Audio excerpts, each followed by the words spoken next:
पतिं भाविगम्यं कलातीत कल्याण कल्पान्धकारी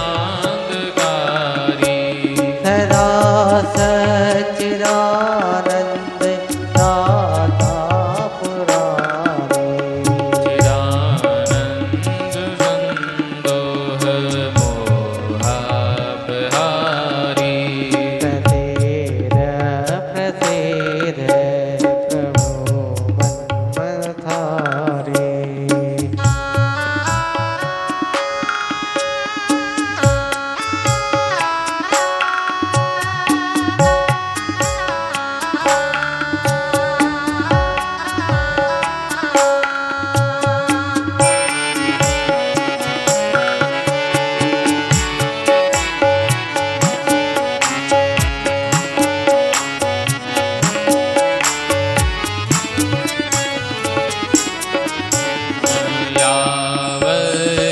यावयुमानाथ पादारविन्दम्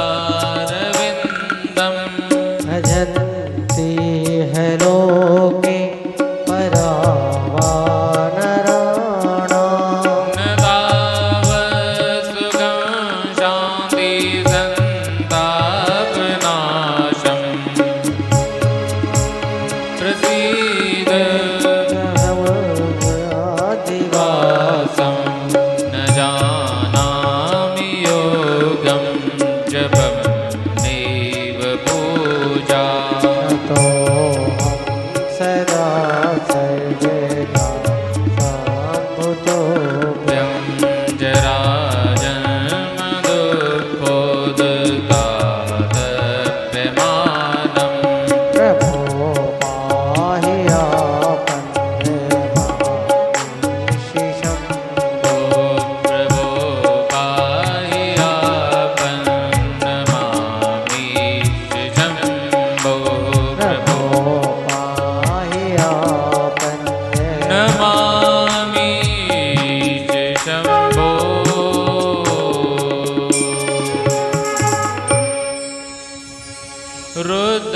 रुद्राष्टमिदं प्रोक्तम् विप्रेणो हरतोषये ते पठन्ति नरा भक्त्या तेषां शम्भु प्रसीदति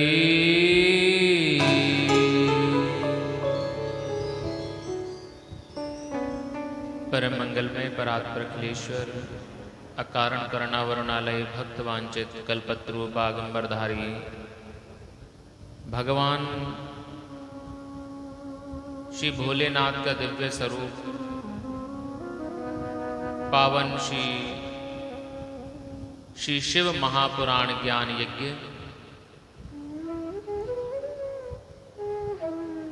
श्री राधा कृष्ण मंदिर के परम पवित्र प्रांगण स्थान में आयोजित यज्ञाचार्य पंडित भारत भूषण गोस्वामी जी की संरक्षणता में आयोजित आप समस्त भक्त वृंदों द्वारा आयोजित जो ये मंगलमय ज्ञान यज्ञ है, आज इसकी द्वितीय दिवस की कथा में हम प्रवेश करने जा रहे हैं। यहाँ पर उपस्थित समस्त विद्वत ब्राह्मण समाज, समस्त संगीतज्ञ समाज एवं उपस्थित आप समस्त श्रोता गणों के हृदय में स्थित भगवान श्री भोलेनाथ की दिव्य झांकी को मेरा प्रणाम। कल के मंगल में कथा प्रसंग में आप सभी ने श्रवण किया कि किस प्रकार से जाना हमने कि इस शिव महापुराण को श्रवण करके पापी से पापी व्यक्ति भी मोक्ष प्राप्त करता है, और किस प्रकार से सृष्टि आरंभ हुई, शिवलिंग की उत्पत्ति कैसे हुई और शिवलिंग का पूजन का आरंभ कैसे हुआ, शिवरात्रि के महत्व को जाना, बेलपत्र के महत्व को समझा और शिव ने दिव्य उपदेश किया कि जो सदैव मेरे ओम का स्मरण करता है वह कभी माया से ग्रसित नहीं होता। इसलिए मनुष्य को सदैव ओम का स्मरण करना चाहिए। ओम स्मरण से भगवान के ध्यान को वो प्राप्त करता है। और किस प्रकार से उस ओम से नमः शिवाय मंत्र की उत्पत्ति हुई, कैसे भाषाएं उत्पन्न हुई, इन सब भेदों को हमने समझा। ऋषियों ने विद्येश्वर संहिता श्रवण करके बड़ा आनंद हुआ और कहा, प्रभु हमें बड़ा अच्छा लगा आपके मुख से मंगलमय विद्येश्वर संहिता श्रवण करके। और विद्येश्वर संहिता के बाद में आरंभ होती है रुद्र संहिता। और रुद्र संहिता का सृष्टि खंड जो है वो आरंभ होता है। लंबोदरम परमसुंदरमेकदंतम रक्तांबरम त्रिनयनम परिमं पवित्रम ओद्यादिवाकरनिभो ज्वलिकान्तिकान्तं विघ्नेश्वरं सकलविघ्नहरं नमामि। और बड़ी ही सुंदर रीति से सृष्टि खंड का आरंभ होता है।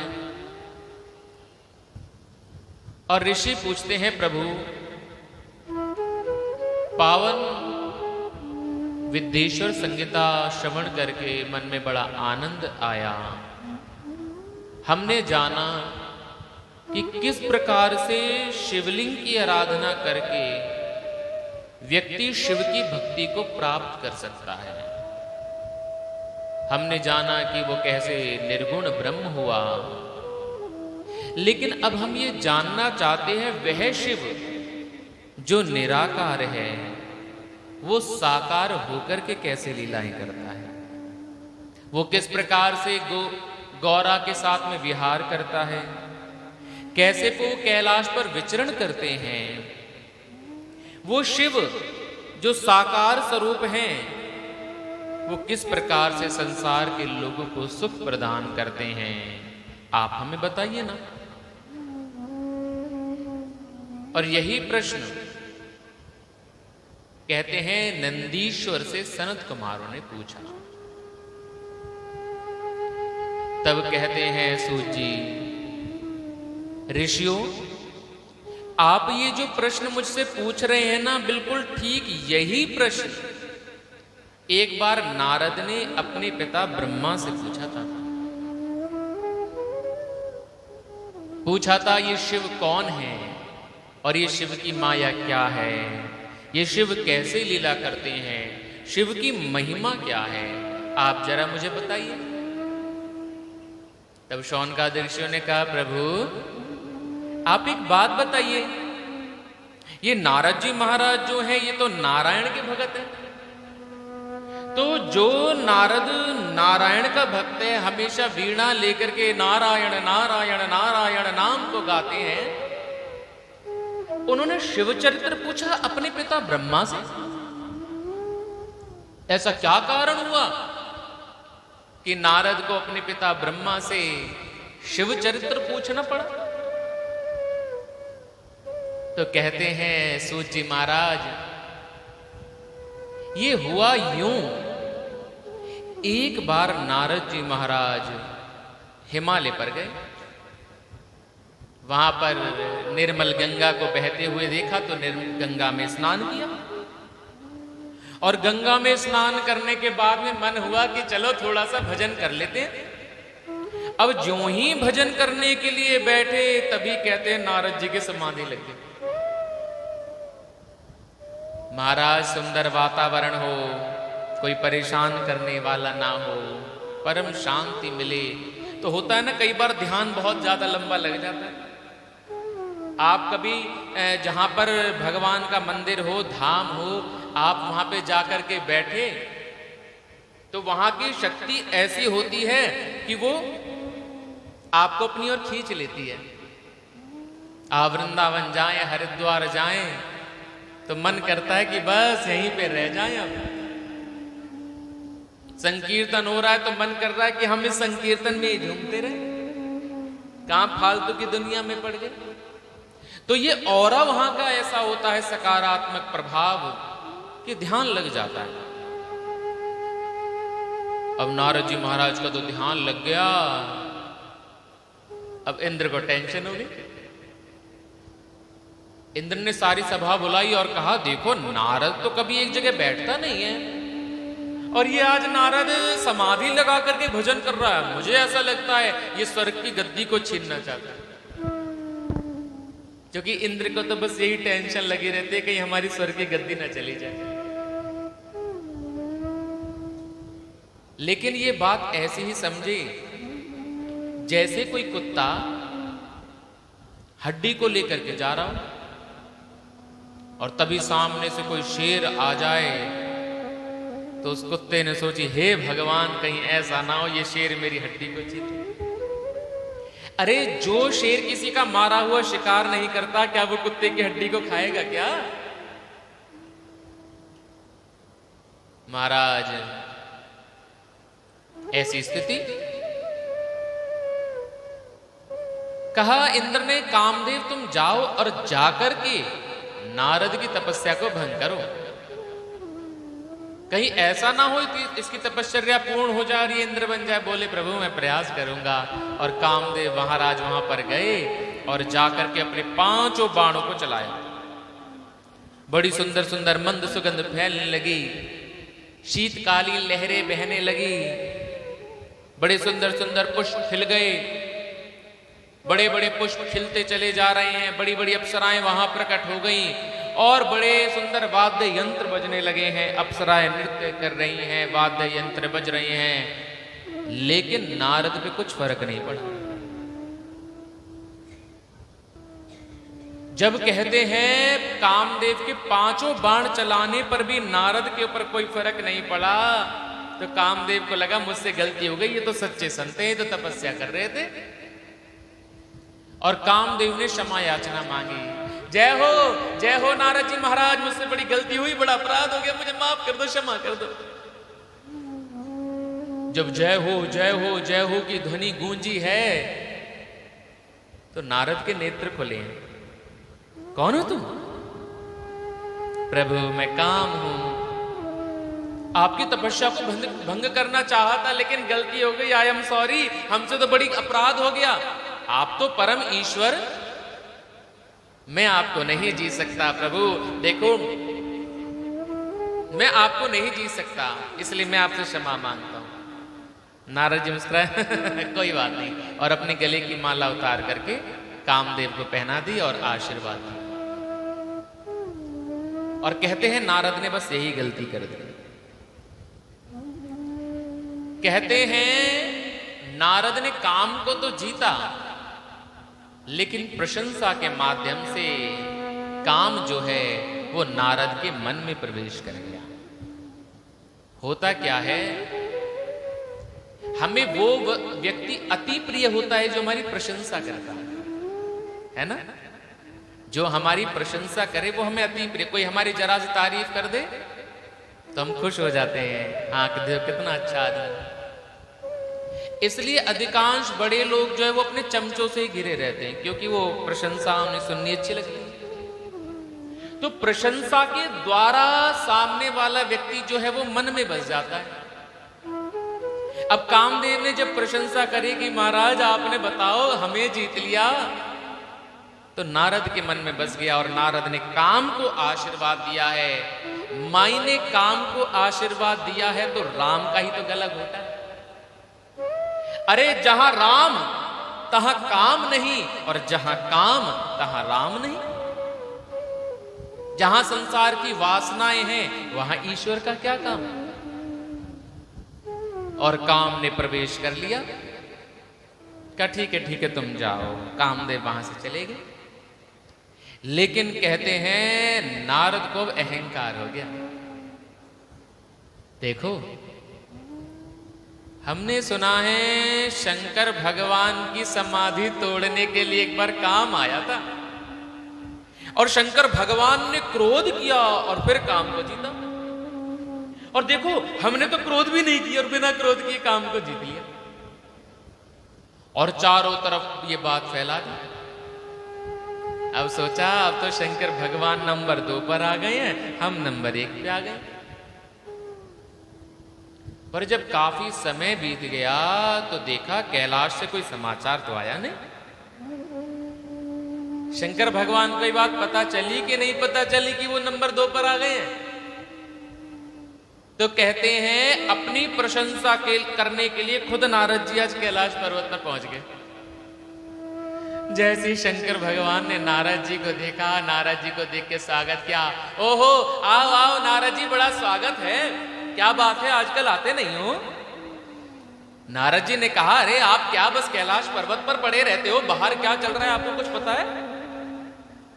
शंकर भगवान बोले, देखो हमें क्या मतलब, आजकल बर्फ भी कुछ ज्यादा पड़ रही है तो बाहर जाते जाते नहीं है। हाँ, आप तो बस यही पड़े रहा करो, भांग खा लिया करो बस, और आपको क्या मतलब? आजकल पता है पूजा पाठ करना कितना मुश्किल हो गया। अरे हम तपश्चर्या करने बैठे थे और वो काम का बच्चा आ गया। क्या मंद सुगंध फैलाई, क्या सुंदर सुंदर वहां पे नृत्य होने लगा और क्या सुंदर सुंदर वाद्य यंत्र बजने लगे, क्या वहां पे मनमोहक दृश्य। और देखो फिर भी काम हमें जीत नहीं पाया। शंकर भगवान, आपने तो क्रोध किया तब काम को जीता, हमने तो क्रोध भी नहीं किया और काम को जीत लिया। जब ऐसे कहने लगे नारद जी महाराज तो कहते हैं मनी मन शंकर भगवान रोने लगे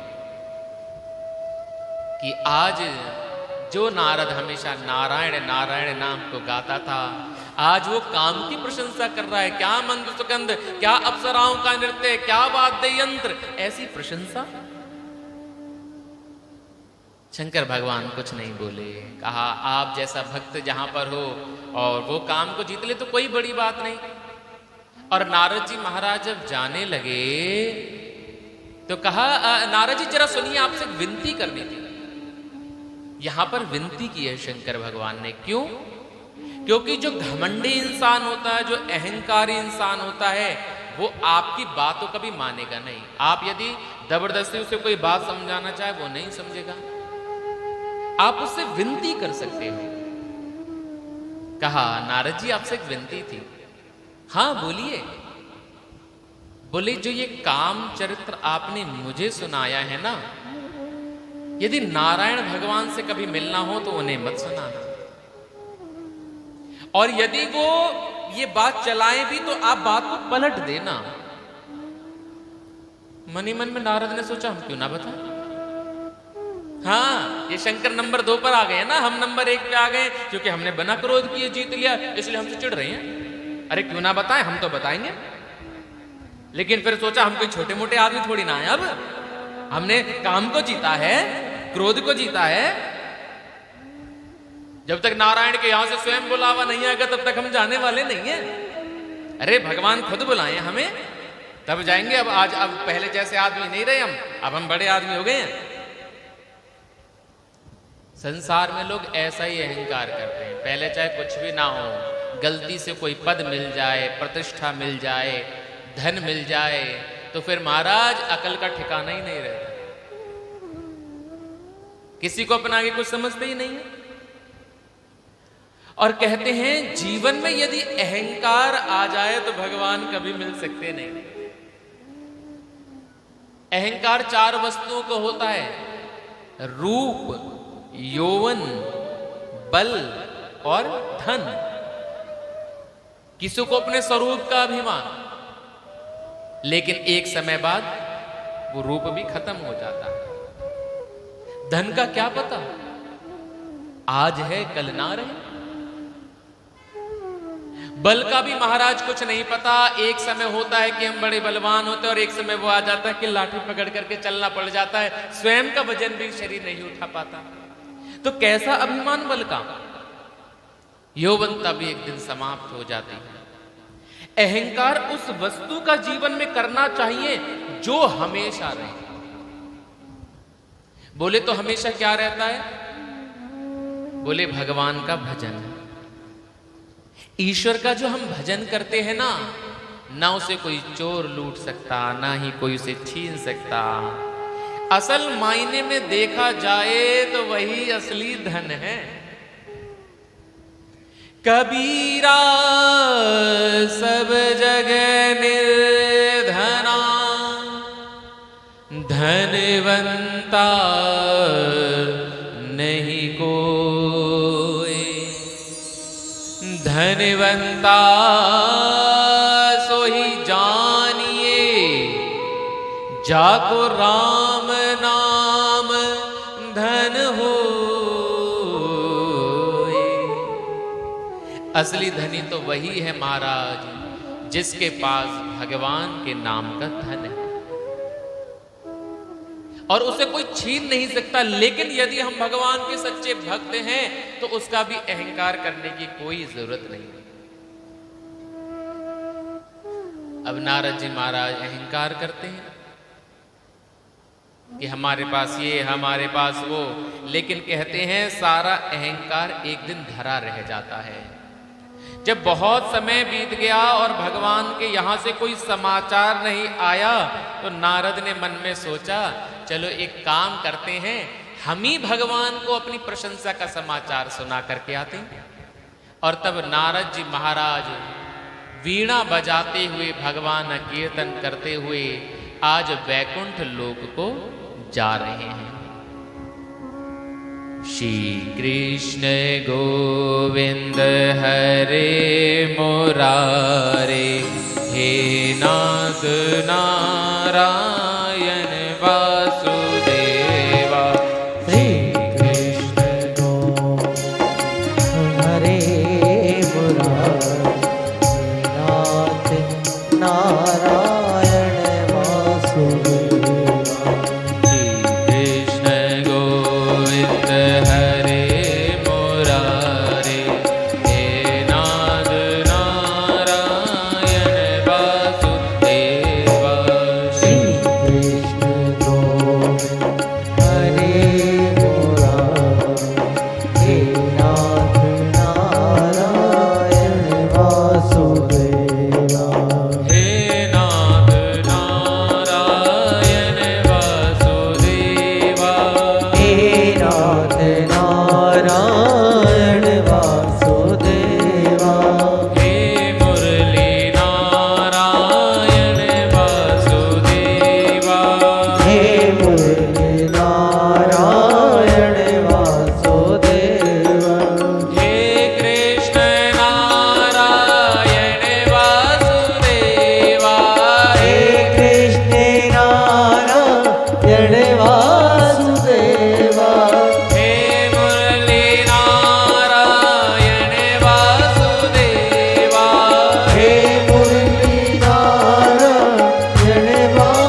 को लुभाते, वंशी बजाते मन को लुभाते, बंसी बजाते मन को लुभाते। यही गीत गाकर मैं धननाथ त्यागूं, यही गीत गाकर मैं धननाथ त्यागूं, यही गीत गाकर मैं धननाथ त्यागूं, यही गीत गाकर मैं धननाथ त्यागूं।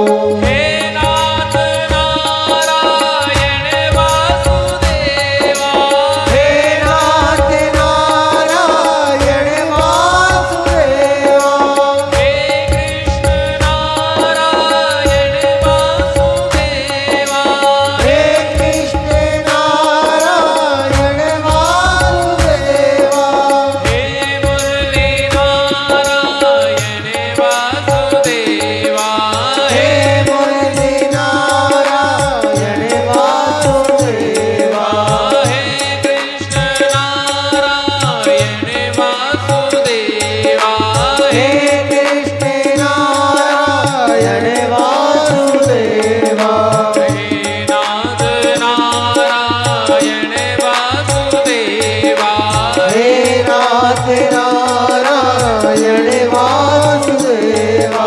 श्री कृष्ण गोविंद हरे मुरारे, हे नाथ नारायण वासुदेवा, श्री कृष्ण गोविंद हरे मुरारी, हे नाथ नारायण वासुदेवा। वासुदेवा राधे कृष्ण कृष्ण कृष्ण राधे राधे, राधे कृष्ण कृष्ण कृष्ण राधे राधे राधे श्याम राधे श्याम श्याम श्याम राधे राधे, राधे श्याम राधे श्याम श्याम श्याम राधे राधे। राधे कृष्ण कृष्ण कृष्ण राधे राधे, राधे कृष्ण कृष्ण कृष्ण राधे राधे। राधे श्याम श्याम श्याम राधे राधे, राधे श्याम श्याम श्याम राधे राधे। राधे कृष्ण कृष्ण कृष्ण राधे राधे, राधे राधे कृष्ण राधे श्याम कृष्ण राधे राधे। राधे श्याम श्याम श्याम राधे राधे, राधे श्याम श्याम श्याम राधे राधे। राधे कृष्ण कृष्ण कृष्ण राधे राधे, राधे कृष्ण कृष्ण कृष्ण राधे राधे। राधे श्याम श्याम श्याम राधे राधे, राधे श्याम श्याम श्याम राधे राधे। राधे कृष्ण कृष्ण कृष्ण राधे राधे, राधे कृष्ण कृष्ण कृष्ण राधे राधे। राधे श्याम श्याम श्याम राधे राधे, राधे श्याम श्याम श्याम राधे राधे। राधे कृष्ण कृष्ण कृष्ण राधे राधे, राधे कृष्ण कृष्ण हरे कृष्ण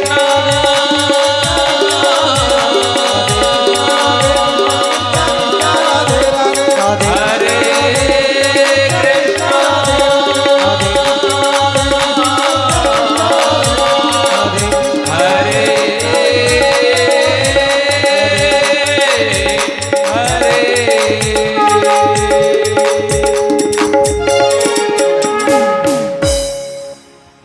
बोलिए नारायण भगवान की।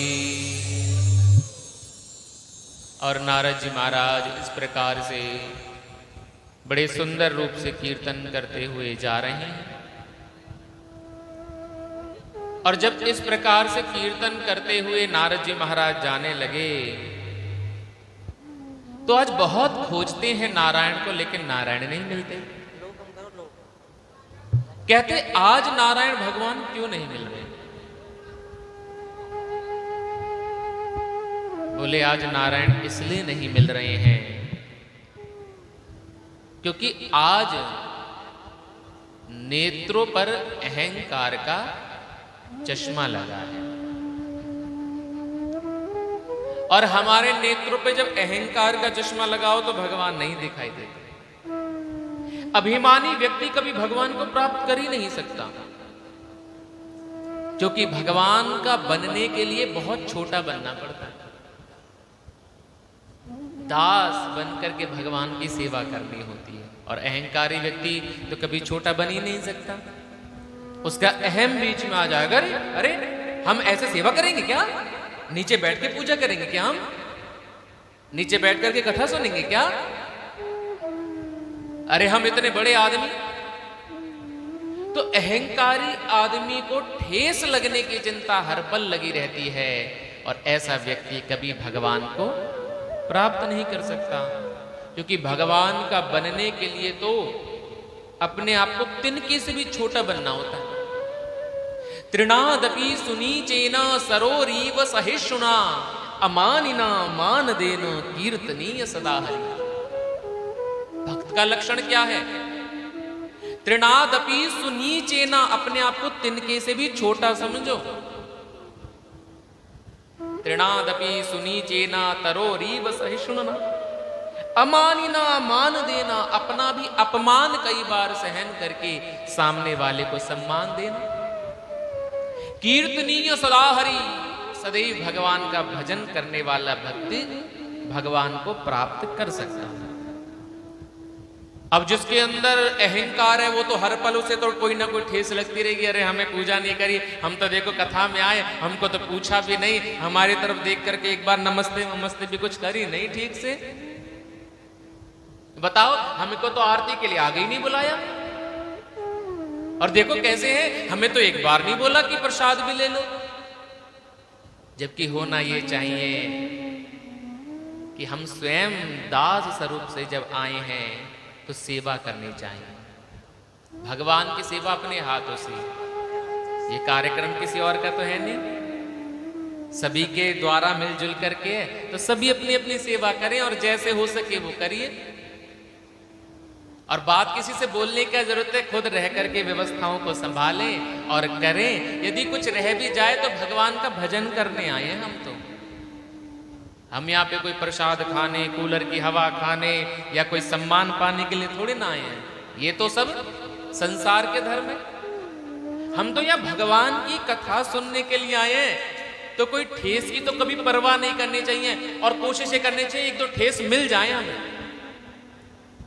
जो कि कहते हैं, जब डॉक्टर क्या करता है, जब हमारे चोट लगती है, कोई फोड़ा जब हो जाता है, तो डॉक्टर क्या करता है? चीरा लगाता है। तो जब चीरा लगाएगा तो ही दर्द तो होगा, लेकिन वो जो फोड़ा है वो तभी ठीक होगा। अहंकारी व्यक्ति को हर पल चोट लगती है, क्योंकि उसके अंदर अहंकार का फोड़ा है। किसी व्यक्ति के हाथ में फोड़ा हो जाए तो ऐसा होता है कि बार बार सामने वाले व्यक्ति का हाथ वहीं पे लगता है। तो बोलता है, अरे तुम्हें दिखाई नहीं देता हमारी चोट लग रही है, तुम बार बार यहीं पे हाथ टच कर देते हो बार बार। होता है ना सर? हम कहते हैं आज हमारी चोट लगी, तुम इसी हाथ को खींच रहे हो बार बार। तो महाराज, हाथ तो पहले भी खींचा जाता था, पहले भी स्पर्श होता था, लेकिन वहां पर फोड़ा नहीं था, इसलिए हमें कभी महसूस नहीं हुई ये बात। लेकिन अहंकार का फोड़ा जब उग आया तो हमें हर पल लगता है, अरे हमारा ऐसा अपमान कर दिया, अरे हमसे तो ये नहीं बोला, अरे हमसे तो ये बात नहीं कही। यदि अहंकार ना हो तो हमें कुछ लगेगा ही नहीं। हाँ ठीक है, अरे क्या सब भक्त हैं हम तो भगवान के।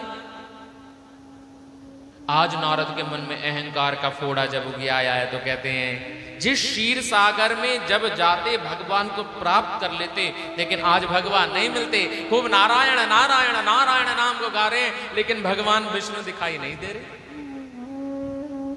तब कहते हैं, कमलापति अपने सिंहासन से खड़े हुए और जाने लगे। लक्ष्मी जी बोली, कहां जा रहे हो आप? बोले, देवी आज हमारा भक्त नारद बहुत बीमार है और हमें उसे लाना होगा। बोले, तो नारद जी ने तो रास्ता देखा है बैकुंठ का, वो आ जाएंगे। बोले, नहीं नहीं देवी, आज उसकी दृष्टि खराब हो गई है, आज उसे नहीं दिखूंगा मैं। और कहते हैं, जैसे कोई व्यक्ति ज्यादा रोगी हो, उस पे चला ना जाए।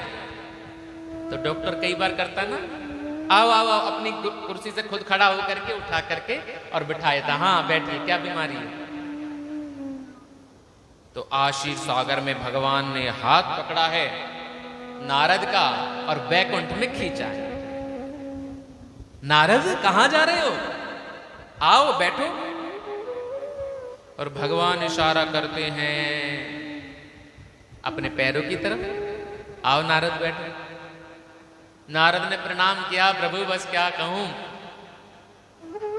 नारद ने मनी मन में सोचा, हम पैरों में क्यों बैठे? अरे हमने काम को जीता, क्रोध को जीता, त्रिलोकी नाथ ही तो नहीं है, थोड़ी देर में वो भी बन जाएंगे, क्या बड़ी बात है। आज कहते हैं अहंकार के कारण नारद नारायण के पैर में नहीं बैठना चाहता, क्योंकि जो अहंकारी है वो तो ऊंचा पद चाहता है। तो कहते हैं आज नारायण के चरण नहीं दिखाई दे रहे, आज नारायण का सिंहासन दिखाई दे रहा है कि हम छोटे मोटे हैं क्या। और कहते हैं नारायण भगवान के बगल में जाकर के नारद जी बैठ गए। नारायण भगवान बोले, क्या बात है नारद जी, बहुत समय हो गया आप आए नहीं बैकुंठ लोग। अरे प्रभु क्या बताऊं, बस आजकल तो आपकी पूजा करना कितना मुश्किल हो गया, आप जानते भी हैं कुछ। देखो जो अहंकारी होता है, जिसे प्रशंसा करने की आदत होती है ना, आप उससे कोई भी बात पूछ लो, पर वो घुमा फिरा के वो वाली बात बोलेगा जो उसे कह। आप उससे पूछ रहे हो टाइम क्या हो रहा है, वो आपको बताएगा कि हमने ये सोने की चैन खरीदी है, क्योंकि उसे घुमा फिरा करके अपनी ही बात कहनी है। अपनी प्रशंसा कैसे करे? जब कोई नहीं करे सामने वाला तो खुद करो अपनी प्रशंसा, तभी तो वैल्यू मिलेगी। अब भगवान पूछ रहे क्यों नहीं आ रहे हो, ये बता रहे हैं कि हमारे साथ क्या हुआ। प्रभु आजकल आपका पूजा पाठ करना बड़ा मुश्किल हो गया है, और देखो वो काम आया था, बहुत प्रयास किया हमारी समाधि तोड़ने के लिए, हमारा भजन बीच में भंग करने के लिए, लेकिन नारायण भगवान देखो, शंकर भगवान ने तो क्रोध करके काम को जीता, अपन ने तो क्रोध भी नहीं किया और काम को जीत लिया। नारायण भगवान बोले, अच्छी बात है नारद, तुमने काम को जीता है, क्रोध को जीता है, चलो अच्छी बात है। और नारद अपनी ये लीला बता करके वापस चले गए। नारायण भगवान ने शिव भगवान से क्षमा याचना करी कि प्रभु मेरे इस भक्त को क्षमा करना, ये बड़ा अपराध कर रहा है। तब शंकर भगवान ने कहा, नारायण तुम मेरी शिव माया से इसकी परीक्षा लो। तब कहते हैं शिव माया से नारायण भगवान ने नारद की परीक्षा ली है। और आज जब नारद जी बैकुंठ लोक से जाने लगे ना, तो नारद जी जब वन में होकर के निकलने लगे, तो नारद जी को आज एक बड़ा सुंदर नगर दिखाई दे रहा है, और इस नगर का नाम है श्रीनिवासपुर। नारद ने सोचा मैं पहले भी यहां से कई बार निकला हूं, लेकिन पहले तो कभी कुछ दिखाई नहीं दिया। फिर सोचा चलो कोई ना कोई नया नगर बस गया होगा। और इस नगर के एक राजा हैं जिनका नाम है, ये जो श्रीनिवासपुर के राजा है इनका नाम है शीलनिधि। और ये जो शीलनिधि राजा हैं, इनकी एक पुत्री है जिसका नाम है विश्वमोहिनी। ये जो विश्वमोहिनी नाम की कन्या है, इसका स्वयंवर होने वाला है। तभी नगर से कुछ दासियां और नारद जी से कहने लगी, नारद जी प्रणाम, आइए महल में चलिए, और हमारी जो विश्वमोहिनी है उनका हाथ आप देखिए, कल उनका स्वयंवर है, कौन उनको राजा मिलेगा। तो नारद जी आए, और नारद जी आए तो शीलनिधि महाराज ने बड़ा स्वागत किया, आओ आओ नारद जी आपका बड़ा स्वागत है। और स्वागत जब किया तो नारद जी बैठे और नारद जी से कहा, नारद जी आप हमारी बेटी का हाथ देखिए ना। अब विश्वमोहिनी को जब नारद जी ने देखा तो इतनी सुंदर कि हाथ देखने के बजाय मुंह देखने लगे। शीलनिधि महाराज ने कहा, अरे महाराज आप हाथ देखिए, मुंह क्या देख रहे हैं? बोले मैं जरा माथे की रेखाएं देख रहा था।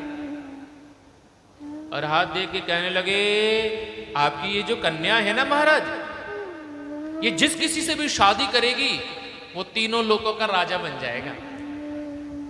आपकी कन्या जिससे विवाह करेगी वो अजर अमर हो जाएगा। जबकि कन्या के हाथ में लिखा था इसका विवाह उससे होगा जो त्रिलोकी का नाथ होगा, इसका विवाह उससे होगा जो अजर अमर होगा। लेकिन आज कहते हैं अहंकार के कारण सब उल्टा पुल्टा दिखाई दे रहा है। नारद जी ने मन में सोचा हमने काम को जीत लिया, क्रोध को जीत लिया, बस यदि इस विश्व मोहिनी से हमारी शादी हो जाए तो हम तीनों लोगों के राजा बन जाएंगे। अब ध्यान देना, लोभ की जागृति हुई है। अहंकारी जो व्यक्ति होता है वो लोभ में जल्दी पड़ता है, क्योंकि उसका अहंकार कायम कब रहेगा? जब उसके पास धन होगा। बिना धन के, बिना पद के अहंकार किस बात का करे? सरकारी नौकरी में ऊंचा पद मिल जाए तो अपने आप को किसी से कम नहीं समझते। कहते हैं काम, क्रोध, मद, लोभ, अहंकार यदि जीवन में है, आपके पास कोई भी एक वस्तु है, यदि उसके साथ में विवेक नहीं है तो वो वस्तु बेकार है। इसलिए जीवन में विवेक होना चाहिए, और यदि विवेक जीवन में है तो ईश्वर जरूर मिलते हैं। अब नारद जी के मन में जब ऐसा आया कि एक काम करते हैं, इस विश्व मोहिनी से हम शादी कर लेते हैं। लेकिन फिर मन में सोचा ये तो इतनी सुंदर है, हम इतने बुढ़े खोसट, हमसे क्या ये शादी करेगी? सोचा नारायण भगवान से एक सुंदर रूप मांग लेते हैं। लेकिन हम बैकुंठ लोग जाएंगे और वापस आएंगे, इतने में तो बहुत समय बीत जाएगा। एक काम करते हैं, नारायण भगवान को यहीं बुला लेते हैं। और कहते हैं महल से जल्दी जल्दी बाहर निकलने लगे, और जैसे खेतों से होकर के जाने लगे तभी कुछ किसानों ने घेर लिया और कहा, ओहो नारद जी महाराज आओ आओ, जरा कोई भजन सुना दो। नारद जी बोले भाड़ में गया भजन, हमें हमारा काम करने दो। अब भजन की लग रही थी, उन्हें तो शादी की लगी थी नारद जी को कि हम जल्दी से शादी करें। और नारद जी महाराज एक पेड़ के पीछे गए और वहां जाकर के नारायण नारायण नारायण नारायण नारायण नाम को पुकारने लगे। और नारायण नारायण नाम को जब पुकारने लगे तो कहते हैं शंख चक्र गदा पद्म के साथ में भगवान नारायण प्रकट हो गए। हाँ नारद, क्या चाहिए तुमको? बोले नारायण प्रभु, आप कृपा करके मुझे अपना कोई रूप दे दो। आपन रूप देहि प्रभु मोहि, आन भांति नहीं पावो ओहि। आप मुझे अपना कोई रूप दे दीजिए। नारायण भगवान बोले हम कौन सा अपना रूप दे दे तुम्हें? बोले प्रभु आप वो रूप दे दो जेहि विधि नाथ होय हित मोरा, मेरा काम बन जाए, मेरा वो रूप आप मुझे दे दीजिए। तो कहते हैं शिव माया से ग्रसित नारद को भगवान नारायण ने शिव का एक रूप जो कपिही बंदर का है वो प्रदान किया, क्योंकि शिव का एक अवतार कौन सा है? हनुमान। तो कहा वो वानर का रूप आज शिव माया से नारद को दे दिया। अब कुछ हाव भाव बदले हुए देखे नारद जी को लगा हम तो बड़े सुंदर हो गए, और कहा प्रभु प्रणाम, हम चलते हैं। और जल्दी से दौड़ करके अगले दिन पहुंच गए स्वयंवर में। शंकर भगवान ने अपने दो गणों को भेजा और कहा जाओ जाकर के देखो क्या लीला होती है वहां पर। शंकर भगवान के दो गण वहां पर आ गए और कहते हैं नारद जी ने मन में सोचा हम तो बड़े सुंदर लग रहे हैं, अब ये विश्व मोहिनी कहीं ना क्यों इधर उधर भटके। तो कहते हैं जहां राजकुमार बैठे थे वहां प्रथम श्रेणी की प्रथम कुर्सी पे जाकर के नारद जी बैठ गए कि सबसे पहले हमको देखेगी और हमको जयमाला पहना देगी। शंकर भगवान के दो गण पीछे वाली कुर्सियों पे जाकर के बैठ गए और आपस में बात करने लगे। अरे देखो तो सही, इतना सुंदर राजकुमार हमने तो कभी देखा ही नहीं। नारद जी मन में सोचने लगे किसके बारे में बात कर रहे हैं। इतने में दूसरा गण बोला अरे भैया तुम किसके बारे में बात कर रहे हो? तो पहला वाला गण बोला, अरे हम किसकी बात कर रहे हैं? अरे हम तो उसकी बात कर रहे हैं जो पहली श्रेणी की प्रथम कुर्सी पर बैठा है। नारद जी बोले, अब तो कन्फर्म हो गया, हम ही सबसे सुंदर हैं। और विश्व मोहिनी जब जयमाला लेकर के आई तो जैसे ही प्रथम कुर्सी पर नारद जी के बंदर रूप को देखा तो विश्व मोहिनी मुंह टेढ़ा करके कहने लगी, अरे सखियों, हमारे स्वामी से, हमारे पिताजी से कह देना ये सभ्य लोगों की सभा है, या बंदरों का कोई काम नहीं है। और जहां नारद जी बैठे थे उधर देखा भी नहीं, आगे बढ़ गई। नारद जी ने सोचा, अरे हम दिखाई नहीं दिए कैसे? उछल करके आगे वाली कुर्सी में जाकर के बैठ गए। अरे अब तो हम दिखाई देंगे। और कहते हैं विश्व मोहिनी ने नारद जी की ओर देखा भी नहीं और आगे जाकर के भगवान नारायण विराजमान थे, उन्हें देख करके उनके गले में जयमाला डाल दी। बोलिए नारायण भगवान की। नारद जी कहने लगे, अरे कोई खंबा वंबा आ गया, अरे हम दिखाई नहीं दे रहे, अरे क्या बात होगी? और इतने में कहते हैं नारायण भगवान उस मोहिनी को लेकर के अपने रथ में बिठा करके चल दिए। पीछे पीछे नारद जी महाराज दौड़ते चले जा रहे हैं और जंगल में पहुंचे हैं। और दौड़ते दौड़ते जब एक सरोवर में अपने मुख को देखा है नारद जी ने, तो कहते हैं मरकट रूप भयंकर देखा। और ऐसा बंदर का रूप जब देखा है तो कहा, हे भगवान, ये बंदर का मुख। इतने में नारायण भगवान वहां पर आए और कहने लगे, नारद जी प्रणाम। नारद ने कहा, नारायण, मैंने जीवन भर तुम्हारी भक्ति करी और पहली बार मैंने तुमसे कुछ मांगा, तुम मुझे वो भी नहीं दे सके। अरे नारायण, मैंने तुमसे जीवन में क्या मांगा था? पहली बार आज मैंने तुमसे कुछ मांगा और तुम वो भी ना दे सके। अरे नारायण, मैं तुम्हें श्राप देता हूं। आज मैं पत्नी वियोग में जंगल में तुम्हारे पीछे दौड़ रहा हूं, भाग रहा हूं। एक समय वो आएगा नारायण कि तुम भी पत्नी वियोग में जंगल में इसी प्रकार से दौड़ोगे। और तुम मुझे बंदर का मुख देख करके मेरी मजाक बनवाई तुमने। अरे ये बंदर ही होंगे जो तुम्हारे आगे चल करके काम आएंगे। और यही कारण था कि भगवान राम का जानकी से वियोग हुआ। ये श्राप मिलते ही कहते हैं नारायण भगवान ने वो समस्त माया का अंतर्ध्यान किया और विश्व मोहिनी जो है लक्ष्मी के स्वरूप में विराजमान हो गई। और नारद ने जैसे देखा, अरे ये क्या हुआ, तो सारी बात को समझ गए और कहने लगे, प्रभु ये सब क्या था? नारायण भगवान बोले, अरे नारद, मैं तो शिव भगवान की आज्ञा से तुम्हारी परीक्षा ले रहा था। तुमने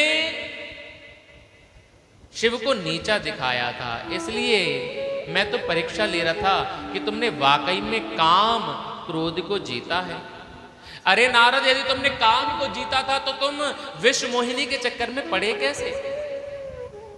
तुमने लोभ को जीता तो तुम बताओ, तुम संपूर्ण त्रिलोकी का राजा क्यों बनना चाहते थे? यदि तुमने क्रोध को जीता तो तुमने क्रोध में आकर के मुझे श्राप क्यों दिया? ये सब इसलिए हुआ क्योंकि तुम्हारा अहंकार बहुत बढ़ गया था। क्योंकि अहंकारी व्यक्ति के अंदर चारों गुण विराजमान होते हैं। वो कामी भी होता है, क्रोधी भी होता है, लोभी भी होता है और मोह को तो सर्वतः प्राप्त होता है। उसे संसार के सिवाय कुछ दिखता नहीं है। नारद को लगा, रे मुझसे तो बड़ा अपराध हो गया। बोले, प्रभु इस श्राप को आप दूर कर दीजिए, मैं नहीं चाहता आपको श्राप देना। और मैंने ये जो क्रोध किया इसका मुझे पाप भोगना पड़ेगा, मुझे नरक जाना पड़ेगा, मैं नरक नहीं जाना चाहता। तो नारायण भगवान ने कहा, देखो नारद, ये श्राप तो दूर नहीं हो सकता क्योंकि ये संत का श्राप है, इसे तो मैं भोगूंगा। लेकिन यदि तुम नरक नहीं जाना चाहते और इस पाप को नहीं भोगना चाहते तो उसके लिए तुम्हें शिव की भक्ति करनी होगी। और शिव की भक्ति को करने के लिए नारद, तुम्हें शिव अष्टोत्तर शतक नाम का पाठ करना पड़ेगा। क्योंकि तुमने शायद समझा नहीं, शंकर भगवान क्रोधावतार है ही नहीं। वो तो कभी क्रोध करते ही नहीं है। काम तो अपनी करनी से जला था। शंकर भगवान को तो कभी क्रोध आता नहीं है। ये तो हम लोगों में होता है कि हम जरा जरा सी बातों पे गुस्सा करने लग जाते हैं। जरा सी कोई बात हो जाए हमारा टेम्परेचर ऊपर चला जाता है। कुछ लोग कहते हैं हम क्रोध को कैसे काबू करें।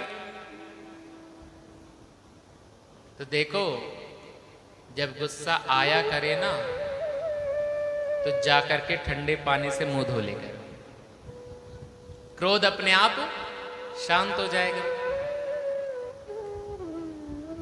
और देखो, यदि आप क्रोध को जीतना चाहते हो तो आप कभी भी क्रोध करो, लेकिन 6 समय ऐसे हैं जिस समय हमें बिल्कुल भी गुस्सा नहीं करना चाहिए। कौन कौन से? कहते हैं जब सबसे पहले हम सुबह उठे ना तो उठते ही उठते गुस्सा नहीं करना चाहिए। कुछ लोग क्या करते, जैसे ही सुबह उठेंगे लड़ना शुरू, अरे हमको चाय नहीं दी, अरे हमारा गर्म पानी नहीं हुआ, ये नहीं हुआ, वो नहीं हुआ, और सुबह सुबह उठते उठते लड़ना शुरू। तो जब सुबह उठे तो उठते ही कभी झगड़ा नहीं करना चाहिए। दूसरा, जब हम पूजा करने बैठे, जब हम भगवान की पूजा करें ना तो कभी गुस्सा मत करो। तीसरा, जब हम काम पर जाएं, कुछ लोग होते ना ऑफिस जाएंगे और लड़ते लड़ते जाएंगे घर से। अच्छा, कुछ लोग क्या होते हैं ना, तो देखो जब वो काम पे जाए ना तो उन्हें क्रोध करना चाहिए और ना आपको क्रोध करना चाहिए। आपने लड़ते लड़ते भेजोगे, माथा गर्म हो गया, कहीं कुछ हो जाए रास्ते में। तो जिस समय काम पे जाएं उस समय क्रोध नहीं करना चाहिए। चौथा, जब भोजन करें, जब हम भोजन करते हैं तो गुस्सा नहीं करना चाहिए। पांचवा, जब काम से वापस आए, आदत होती है ना, जैसे ही वो लौट करके आए हैं, महाराज बच्चों का जहर घोलना शुरू, अरे आज ये नहीं माना, ये किया घर में, वो हुआ, ये हुआ, और आते ही शब्दों की बौछार शुरू। नहीं करना चाहिए। थोड़ी देर बिठाओ, चाय पानी पिलाओ, उसके बाद बात करो। और जब काम से घर पे लौटे तो बाहर की टेंशन को भी कभी घर में नहीं लेकर के आना चाहिए। तो जब काम से लौटे तो उस समय कभी क्रोध मत करो। और छठा, जब हम सोने जाएं ना तो कभी क्रोध नहीं करना चाहिए। कुछ लोग सोने से पहले भी गुस्सा करते। देखो, सोने का नियम भी बड़ा सुंदर होना चाहिए हमारा। आजकल हम सोचते हैं सुबह जल्दी तो उठना चाहिए, लेकिन जिसने अपनी रात्रि को नहीं संभाला ना वो दिन कभी नहीं संभाल सकता। इसलिए पहले अपनी रात को संभालो। जिसकी रात संभल गई उसका दिन अपने आप संभल जाएगा। हम सोचते हैं सोना है बस, क्या पड़ गए, मोबाइल चलाते जा रहे हैं, और जब आंख बंद होने लगी और तो सब नहीं। सोने से पहले हमें हाथ पैर धोने चाहिए, ईश्वर का ध्यान करना चाहिए, उन्हें नमन करना चाहिए और विचारों को शुद्ध बनाने चाहिए। आप यदि ऐसे विचारों के साथ नहीं सो रहे हैं तो पूरी रात का जो भाव है वो गलत सपनों के द्वारा मन की चेतनाएं शांत नहीं हो। और जब आप सोए सही तरीके से नहीं हो तो आप उठोगे सही तरीके से कैसे? आप ध्यान देना, जब कभी कभार कहीं जाना हो तो हम पैकिंग कर लेते हैं और फिर सोचते हैं अरे हमें सुबह 4 बजे उठना है, अलार्म लगा लेते हैं और देखो 4 बजे से थोड़ा पहले उठ जाएंगे, फिर ये काम निपटा लेंगे, ये करना है। और अब ऐसी विचारधारा के साथ जब अलार्म लगा करके सोते हो तो 4 बजने से पहले ही 3:45 बजे आपकी आंख खुल जाती है, अलार्म बजता भी नहीं है। क्यों? क्योंकि आपने विचारधारा को उस कंट्रोल के द्वारा ये निर्देश दिया कि हमें 4 बजे उठना है। तो आपका माइंड सेटअप जब सही सेट हुआ तो आप शुरुआत सही करी आपने सुबह की, आपकी आंख अपने आप खुली। तो यदि हमने अपनी रात्रि को संभाला है तो दिन अपने आप संभल जाएगा। इसलिए रात के महत्व को समझे। शिव कथा यही है, शिवरात्रि यही है, जिसकी रात संभल गई उसका दिन अपने आप संभल जाएगा, क्योंकि शिव अपराध है और तुमने शिव निंदा को किया है नारद। इसलिए नारद, तुम्हें इसके लिए अपना यदि तुम कल्याण चाहते हो तो इसके लिए तुमको शिव अष्टोत्तर शतनाम का पाठ करते हुए पृथ्वी का संपूर्ण चक्र लगा करके काशी नगरी का दर्शन करना होगा। और काशी नगरी का दर्शन करने के बाद में नारद, तुम फिर अपने पिता ब्रह्मा के पास जाना और उनसे पावन शिव महापुराण की कथा को श्रवण करना। और शिव महापुराण की कथा को श्रवण करने से तब तुम्हारा श्राप मुक्त होगा। नारद जी महाराज ने ऐसा ही किया और समस्त सृष्टि का चक्र लगाने के बाद में कहते हैं काशी गए हैं और फिर पिता ब्रह्मा के पास में आए हैं। और नारद ने ब्रह्मा से पूछा है, प्रभु ये शिव की माया कैसे बनती है, वो शिव लीला कैसे करते हैं, कैसे वो सृष्टि का पालन करते हैं, आप जरा मुझे बताइए। और तब संपूर्ण प्रसंग को बताया है, शिवलिंग आदि महत्व को बताया है, सृष्टि किस प्रकार से बनी। यहां तक की कथा आपने कल की कथा में भी श्रवण करा था। शिवरात्रि पूजन को बताया है ब्रह्मा ने। दरअसल में शिव महापुराण में सृष्टि प्रसंग को काफी विस्तृत किया गया है और कहा हमने मिलकर के फिर भगवान शिव के पूजन को किया। उसके बाद में मैंने शंकर भगवान से कहा, प्रभु आप हमें ये बताइए कि ये संसार जो है ये किस प्रकार से मैं बनाऊंगा, लेकिन मैं इस संसार को बनाऊं और यदि मुझे अहंकार हो गया तो, और यदि मुझे अहंकार हो गया क्योंकि मैं अपने आप को बड़ा समझूंगा, तो आप मुझे ये बताएं कि आपकी सत्ता क्या है। क्योंकि यदि मैंने आपकी सत्ता को समझ लिया तो मुझे अहंकार नहीं होगा।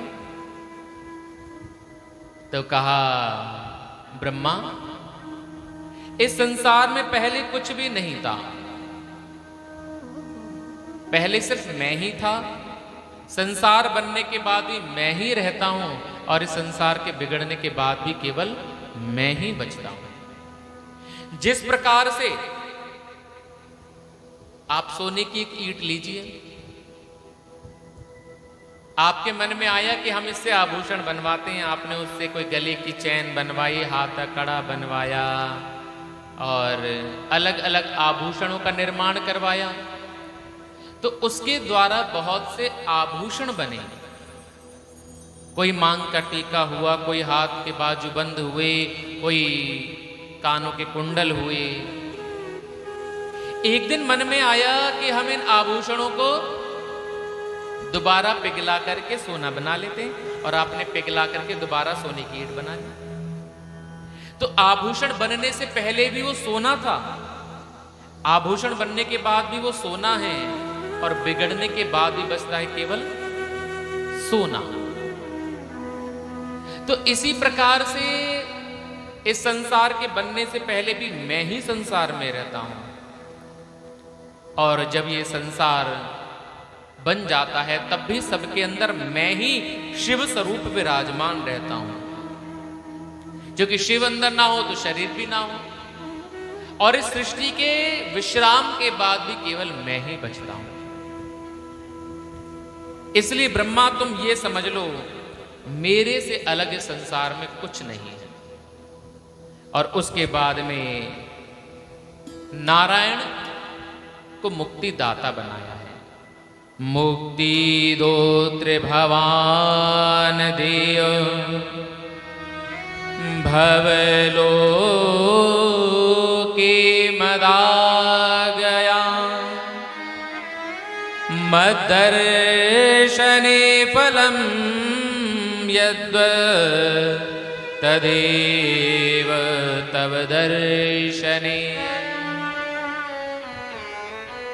और कहा, बताते हैं ब्रह्मा कि हमें अलग अलग बहुत से वरदान तब शिव ने दिए। और नारायण से कहा, नारायण मैं तुम्हें आज से मुक्ति दाता बनाता हूं। मुक्ति दोत्र भवान देव, तुम मुक्ति के दाता हो गए। इसलिए नारायण भगवान कौन है? मुक्ति देने वाले। मैंने आपको कल बताया था ना, हम भागवत क्यों सुनते हैं? मुक्ति के लिए। बोले मुक्ति किसकी? मुक्ति किसकी होती है? शरीर की, आत्मा की या मन की? तीन चीजें होती हैं, ध्यान दीजिएगा। तीन वस्तु होती हैं, शरीर, आत्मा और मन। तो नारायण भगवान कौन है? मुक्ति देने वाले। तो नारायण भगवान किसकी मुक्ति देते हैं? बोले शरीर की मुक्ति। तो शरीर का तो कोई बंधन ही नहीं होता, तो मुक्ति कैसे? मरने के बाद शरीर जला दिया जाता है। तो फिर मुक्ति आत्मा की, आत्मा का कोई बंधन ही नहीं होता। बोले तो फिर मुक्ति किसकी? इसका मतलब मुक्ति किसकी है? मन की। मन हमारा यदि विषयों के प्रति आसक्त है तो हम बंधे हुए हैं। मन के हारे हार है, मन के जीते जी, मन ही मिलावत राम से, मन ही करत भजी। ये मन जो है ना, यही बंधन और मुक्ति का कारण है। हमारा मन यदि विषयों में लगा है तो हम बंधे हुए हैं। विषय यानी संसार। हमारा मन यदि संसार में लग गया तो हम बंधे हुए हैं। और हमारा मन यदि विषयों से अलग हो गया तो हमारी मुक्ति है। इसलिए मरने के बाद कोई मुक्ति नहीं होती। मरने के बाद केवल मोक्ष होता है। इसलिए प्रत्येक शमशान के बाहर लिखा होता है मोक्ष द्वार। मरने के बाद मुक्ति नहीं होती, मरने के बाद मोक्ष होता है।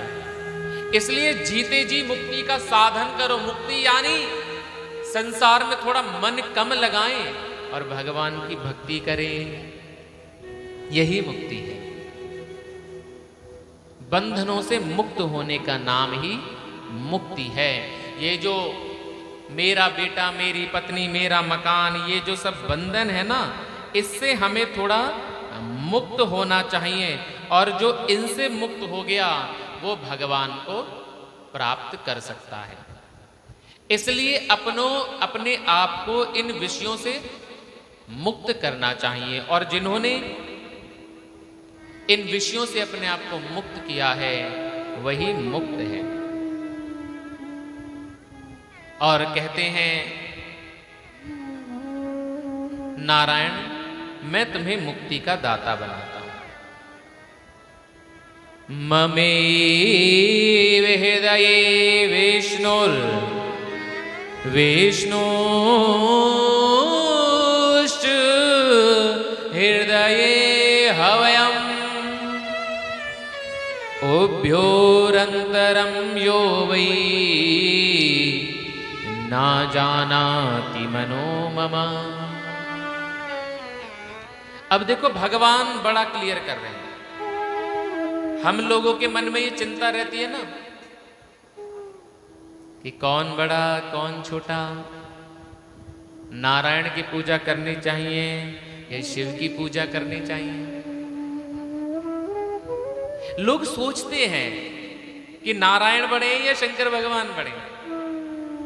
तो भगवान कहते हैं जब वरदान दे रहे थे ब्रह्मा और विष्णु को, तो नारद जी को बता रहे हैं ब्रह्मा जी, तब भगवान शंकर कहते हैं नारायण ममेव हृदये विष्णु, हे विष्णु तुम सदैव मेरे हृदय में रहोगे। और विष्णुश्च हृदये हव्यम, विष्णु तुम्हारे हृदय में मैं विराजमान रहूंगा। जो तुम में और मुझ में भेद मानेगा वो कभी मुझे प्राप्त नहीं कर सकता। इसलिए जो नारायण का भक्त होकर के शिव निंदा करे वो शिव को कभी प्राप्त नहीं कर सकता, और जो शिव का भक्त होकर के नारायण की निंदा करे वो भगवान की भक्ति को कभी प्राप्त नहीं कर सकता। क्योंकि तुम ही मैं हूं नारायण और मैं ही तुम हूं। तुम में और मुझ में भेद देखने वाला कभी हमारी भक्ति को प्राप्त नहीं कर सकता, क्योंकि तुम और मैं एक ही रूप हैं। ये तो संत लोग हास्य विनोद के लिए भगवान में अंतर मानते रहते हैं कि हमारे शंकर बाबा बड़े, हमारे नारायण बड़े, और नारायण और शंकरिया कहें वो तो राम और कृष्ण में भी अंतर मानते हैं। तो हास्य विनोद के लिए सब बातें सही हैं, लेकिन वो ईश्वर जो है एक है। कहते हैं विष्णु मेरी बाएं भुजा से तुम प्रकट हो और मेरी दाएं भुजा से ब्रह्मा प्रकट है और मेरे हृदय से महेश प्रकट है। इसलिए कभी भी नारायण और शंकर में भेद समझना ही नहीं चाहिए। विष्णु सृष्टिकरं प्रीतया पालयेनं पितामहं संपूजये श्रीषु लोकेषु भविष्यसि मदागया। विष्णु सृष्टिकर्ता ब्रह्मा का प्रेम से तुम पालन करना, और ब्रह्मा आगे चल करके तुम्हारे ही ललाट से मेरा ही जो अवतार रुद्र है वो प्रकट होगा। इसलिए एक कल्प में ब्रह्मा के ललाट से रुद्र प्रकट हुए हैं।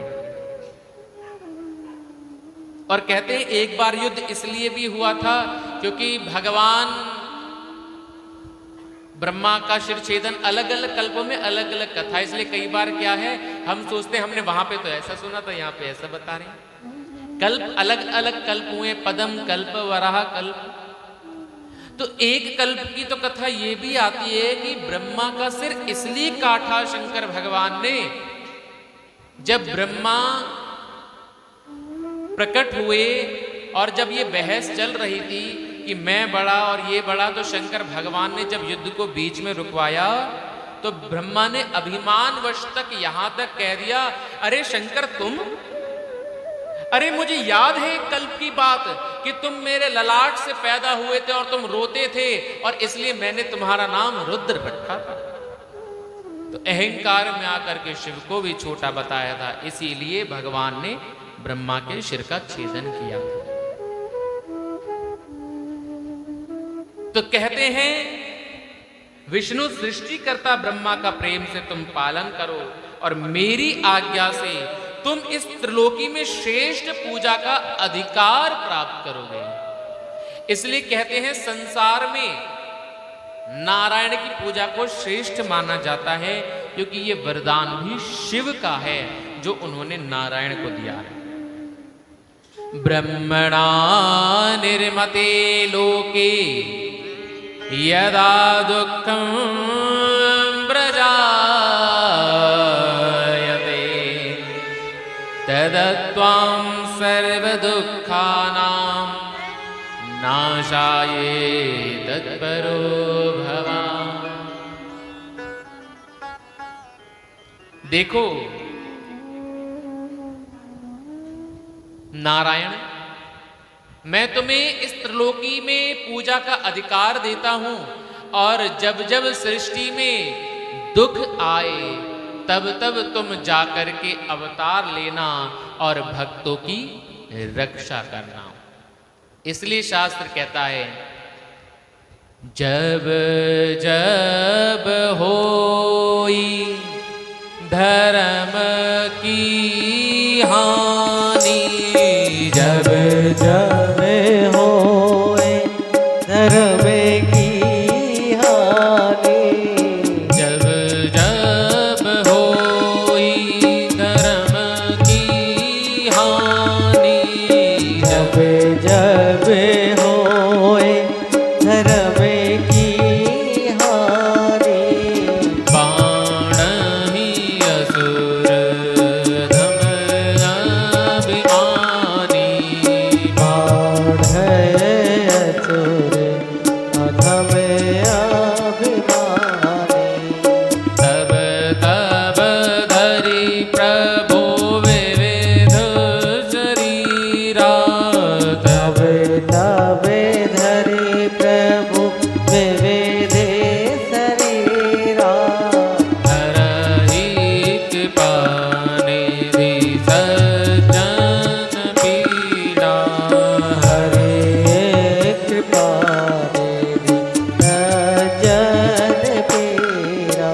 जब जब धर्म की हानि हो तब तब नारायण तुम अवतार लेकर के आना, क्योंकि जब तुम अवतार लेकर के आओगे ना नारायण, तब तब तुम्हारा दर्शन करने के लिए मैं स्वयं अवतार लूंगा।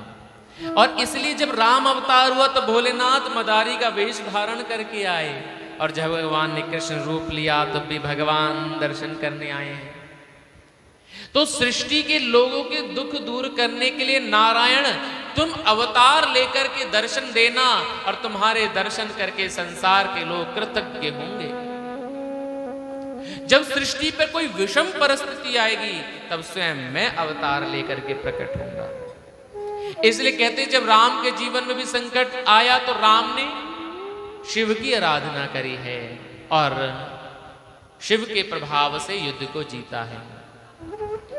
और यहां तक ही नहीं, आगे आप जब भगवान शिव के अवतारों की कथा सुनेंगे तो आप जानेंगे कि जब नरसिंह भगवान का भी क्रोध शांत नहीं हुआ तो नरसिंह भगवान के क्रोध को शांत करने के लिए शिव भगवान के साथ में नरसिंह भगवान का विशाल युद्ध हुआ। तो कहते हैं जब सृष्टि पर विशेष कोई संकट आएगा तो मैं स्वयं अवतार लेकर के आऊं। और मन में बहुत आनंद हुआ। कहते हैं रुद्र धेयो भवाशिव भवद हरस्तता योऽव्योरन्तरं नैव तब रुद्रस्य किंचना। आप रुद्र के द्वारा सदैव ध्याये जाओगे और रुद्र आपके द्वारा मेरा भक्त होकर जो तुमसे द्वेष करने वाला होगा वो सदैव नरकगामी होगा, क्योंकि तुम ही मैं हूं और मैं ही तुम हूं। जो हम दोनों में भेद देखेगा वो कभी मेरी भक्ति को प्राप्त नहीं कर सकेगा। और ब्रह्मा कहते हैं ऐसा सुंदर उपदेश करने के बाद में हमारी आयु का निर्धारण किया है, और बड़ी सुंदर रीति से आयु का निर्धारण किया। कहते हैं सबसे पहले भगवान ने जब हमारी आयु को निर्धारित किया तो ब्रह्मा की आयु कितनी है? 100 वर्ष। कितनी आयु है? लेकिन वो 100 वर्ष कैसे पूरे होते हैं अब आप जानिए। कहा सतयुग, त्रेता, द्वापर, कलयुग, ये 4 युग हैं। इनमें 17,96,000 वर्ष का है सतयुग। इसके बाद त्रेता युग जो है 12,28,000 वर्ष का। इसके बाद आता है फिर द्वापर युग, यह है 8,64,000 वर्ष का। और इसके बाद कलयुग आता है जिसकी आयु है 4,28,000 वर्ष। यह अभी कौन सा युग चल रहा है? कलयुग। अभी 5,000 वर्ष कुछ बीते हैं, अभी कई लाखों वर्ष बचे हैं, तो सबसे छोटा कलयुग है। बाकी सतयुग की आयु तो 17,00,000 वर्ष है। इतने लाखों लाखों वर्ष का एक युग। और आप जानते हैं सतयुग में एक व्यक्ति की आयु कितनी होती थी? एक व्यक्ति जो है उसकी आयु होती थी 1,00,000 वर्ष। और कहते हैं जब कल सतयुग बीता तो उसके बाद में एक जीरो घट गई और त्रेता युग आते आते आयु रह गई 10,000 वर्ष। और सतयुग में एक व्यक्ति की औसतन लंबाई होती थी 31 फुट। सतयुग में 31 फुट लंबे आदमी हुआ करते थे। जब त्रेता युग आया तो लंबाई घट के हो गई 21 फुट, जिसमें राम भगवान का अवतार हुआ। तो त्रेता युग में मनुष्य 21 फुट जितना लंबा होता था और आयु 10,000 वर्ष। जब त्रेता युग समाप्त हुआ और द्वापर युग हुआ तो एक जीरो और घट गई और आयु बची 1000 वर्ष, और लंबाई घट करके हो गई 21 से 11 फुट। और जब कलयुग आरंभ हुआ तो 1 जीरो और घट गई और बचा कितना? 100 वर्ष। इसमें कलयुग में मनुष्य की आयु कितनी है? लेकिन 100 वर्ष भी मुश्किल जी पाते हैं। लेकिन औसतन जो आयु वो 100 वर्ष है, और इसमें 11 फुट से लंबाई घट करके हो गई 5 से 6 फुट।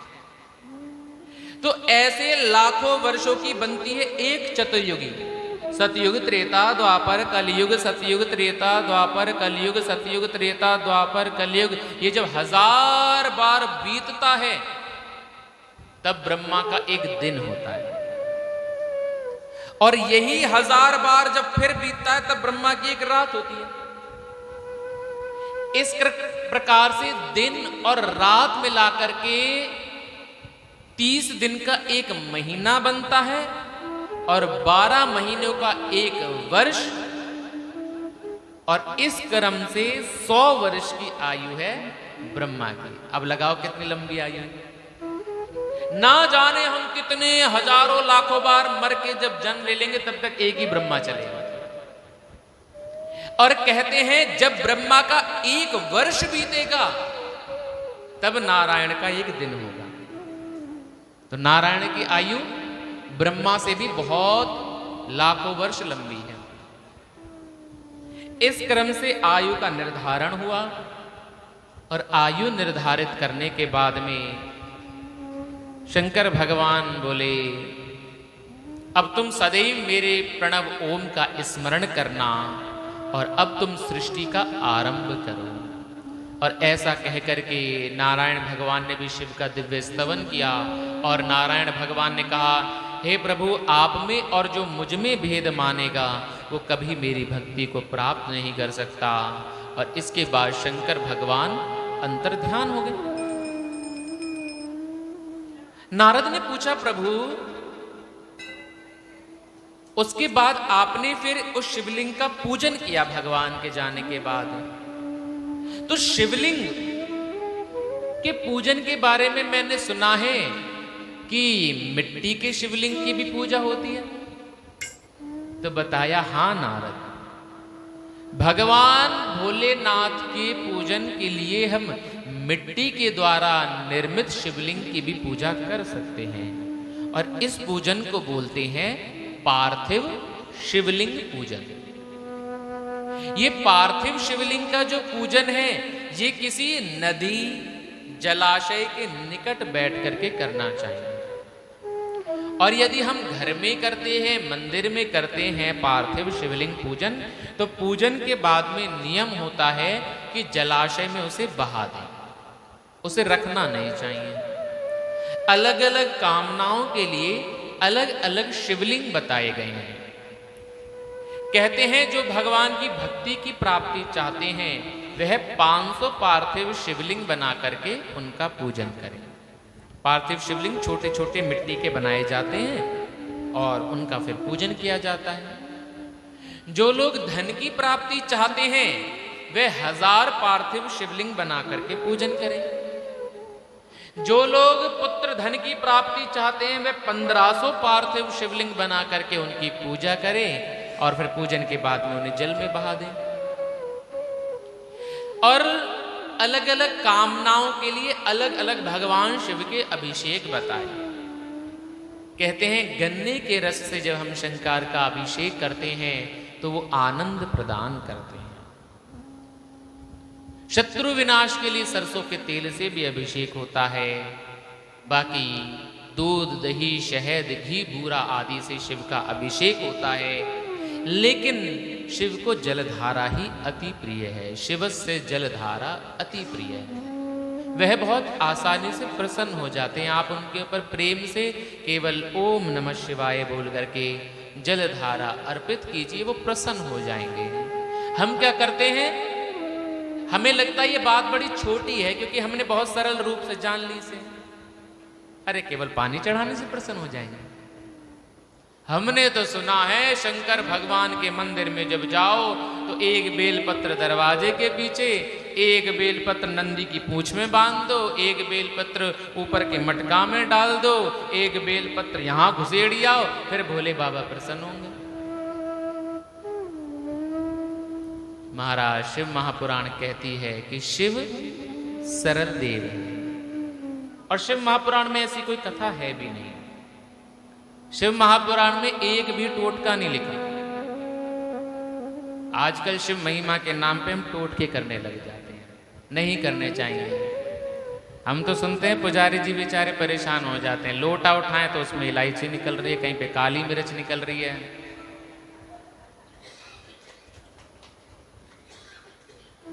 एक तो कल बता रहे थे, किसी ने बता दिया होगा कि गणेश जी के सूंड के अंदर गुड़ घुसेड़ दो तो और प्रसन्न होते हैं। हम महाराज गणेश जी की सूंड में से ही गुड़ खोंचते रहो, फिर बाद में पुजारी जी। तो लोग ऐसे ऐसे टोटकों के द्वारा सोचते हैं ये हमने पहली बार सुना है तो ये काम ज्यादा करेगा। हमारी दिमाग की मेंटलिटी ऐसी हो गई है कि हम जब किसी बात को विचित्र रूप से सुनते हैं तो हमारे पर प्रभाव ज्यादा बनाती है। अब कोई आया हमारे पास, अब हमने कह दिया भैया परेशानी है तो गायत्री मंत्र का जाप किया करो, नमः शिवाय मंत्र का जाप करो। अब ये तो हम भी जानते हैं, जानने से कुछ नहीं होगा, मंत्र का जाप कीजिए। तो आप क्या होगा, प्राय नहीं करेंगे, तो हम भी जानते हैं, ये कोई नई चीज तो बताई नहीं इन्होंने। लेकिन मैं यदि आपसे कहूं घर में संकट है तो एक काम करना, रात को 12 बजे लाल कपड़े के अंदर 4 लौंग, 4 इलायची, 4 सुपारी रख करके उसमें काला धागा बांध करके और पंखे के ऊपर उल्टा लटका देना, आपको लगेगा बड़ी काम की चीज बता, ये काम करेगी। तो हमारा दिमाग क्या करता है, जो हमने पहली बार सुना हमें लगता है ये ज्यादा विशेष प्रभावकारी है। यद्यपि ऐसा होता नहीं है। हम जिन बातों को सुनते हैं वे प्रभावशाली हैं, लेकिन सुनने से कुछ नहीं होगा, हमें करना होगा। हम सुनते हैं शिव को जलधारा अति प्रिय है, आप सावन के महीने में जाइए मंदिर में और नित्य प्रति धारा दीजिए, नमः शिवाय सच्चे मन से जाप कीजिए, वही फल मिलेगा। विश्वास के साथ आप उसे करिए, विश्वास से नहीं करते इसलिए फल नहीं मिलता। विश्वास से आप जलधारा भी यदि शिव को अर्पित करेंगे तो वो प्रसन्न हो जाएंगे, क्योंकि वे बहुत सरल देव हैं। इसलिए मैंने पहले दिन बता दिया, मैं कोई टोटके नहीं बताऊं।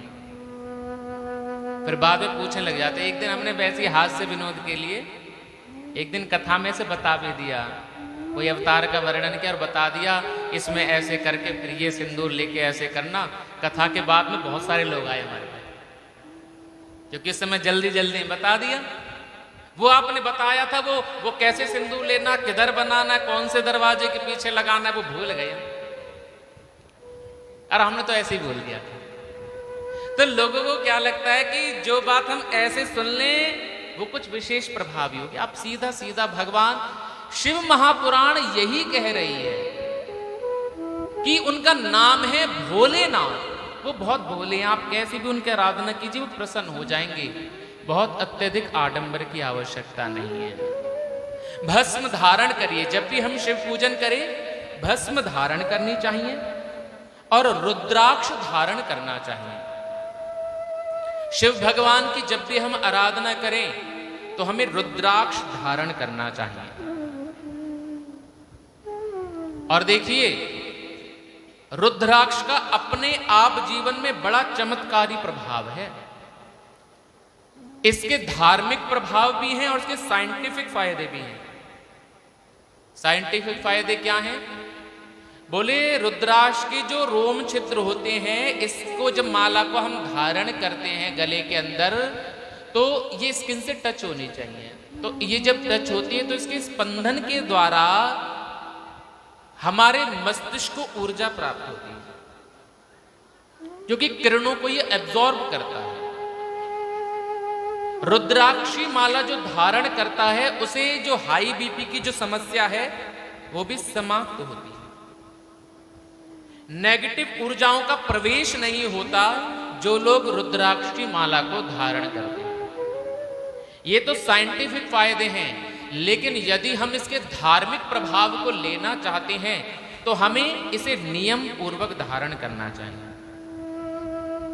रुद्राक्ष प्रकट कहां से हुआ? तो कहते हैं एक बार शंकर भगवान समाधि में, कुछ नेत्र उनके शुद्ध हुए और उनके नेत्रों से अश्रु की जो बूंद निकली उसे रुद्राक्ष प्रकट हुआ है। और रुद्राक्ष के यदि चमत्कारी प्रभाव को हम जीवन में देखना चाहते हैं तो जब भी हम रुद्राक्ष माला को पहले धारण करें, नई रुद्राक्ष की माला लाएं या एक रुद्राक्ष को हम धारण करें तो पहले उसे 7 दिन सरसों के तेल में डबो करके रखें और फिर उसे पंचामृत और गंगा जल से धो लें। शुभ महीना है सावन का महीना। किसी भी सावन के सोमवार वाले दिन आप रुद्राक्ष को धारण कीजिए। सावन का महीना ना हो तो शिवरात्रि हो, शिवरात्रि ना हो तो पूर्णिमा हो, शुभ दिन में आप रुद्राक्ष को धारण कीजिए। तत्पुरुषाय विद्महे महादेवाय धीमहि तन्नो रुद्र प्रचोदयात्। इस मंत्र को बोल करके रुद्राक्ष की माला को धारण करना चाहिए। नहीं आता हो, बहुत सरल मंत्र है, नहीं आए तो ओम नमः शिवाय बोल करके माला को धारण कर लीजिए। और कहते हैं रुद्राक्ष की माला को पहन करके कभी भी सूतक सोबड़ में नहीं जाना चाहिए, उससे माला अशुद्ध हो जाती है, फिर शुद्ध करनी पड़ेगी। नित्य प्रति रुद्राक्षी माला को धूप दीप दिखाना चाहिए। जब आप पूजा करें, पूजा करने से पहले अपनी माला को रखें, उसे धूप दीप दिखाएं, फिर धारण करें। ध्यान देना, रुद्राक्ष की माला को धारण करने वाला व्यक्ति मांस मदिरा का सेवन ना करे, तामसी आहार को ग्रहण नहीं करना चाहिए। रुद्राक्ष की माला की शक्ति को यदि हम बनाए रखना चाहते हैं तो महीने में कम से कम 2 सोमवार शिव मंदिर जाएं और शंकर भगवान पर जब हम जल चढ़ाएं तो जलहरी के नीचे अपनी माला को रख दीजिए और वो जल जो है वो पिंडी पे से होता हुआ माला पर गिरना चाहिए और फिर उस माला को धारण कर लीजिए। उससे उसका प्रभाव बना रहता है। कहते हैं अलग अलग प्रकार से रुद्राक्षों की मान्यता बताई गई है, इसलिए जीवन में हम जैसा प्रभाव देखना चाहते हैं उसी प्रकार का रुद्राक्ष हमें धारण करना चाहिए। 14 मुखी, 21 मुखी और 38 मुखी तक रुद्राक्ष देखे गए हैं। और यदि हम देखें, मुख का मतलब रुद्राक्ष जब आप लेंगे तो उसमें जो लाइनें बनी होती हैं उससे जितनी लाइनें हैं उतना मुख होते हैं। एक बार जरा हम इन बातों का स्मरण कर ले कि कितने मुख का क्या प्रभाव जीवन में होता है। कहते हैं जो लोग नौकरी और व्यापार में उन्नति चाहते हैं उन लोगों को एक मुखी रुद्राक्ष धारण करना चाहिए।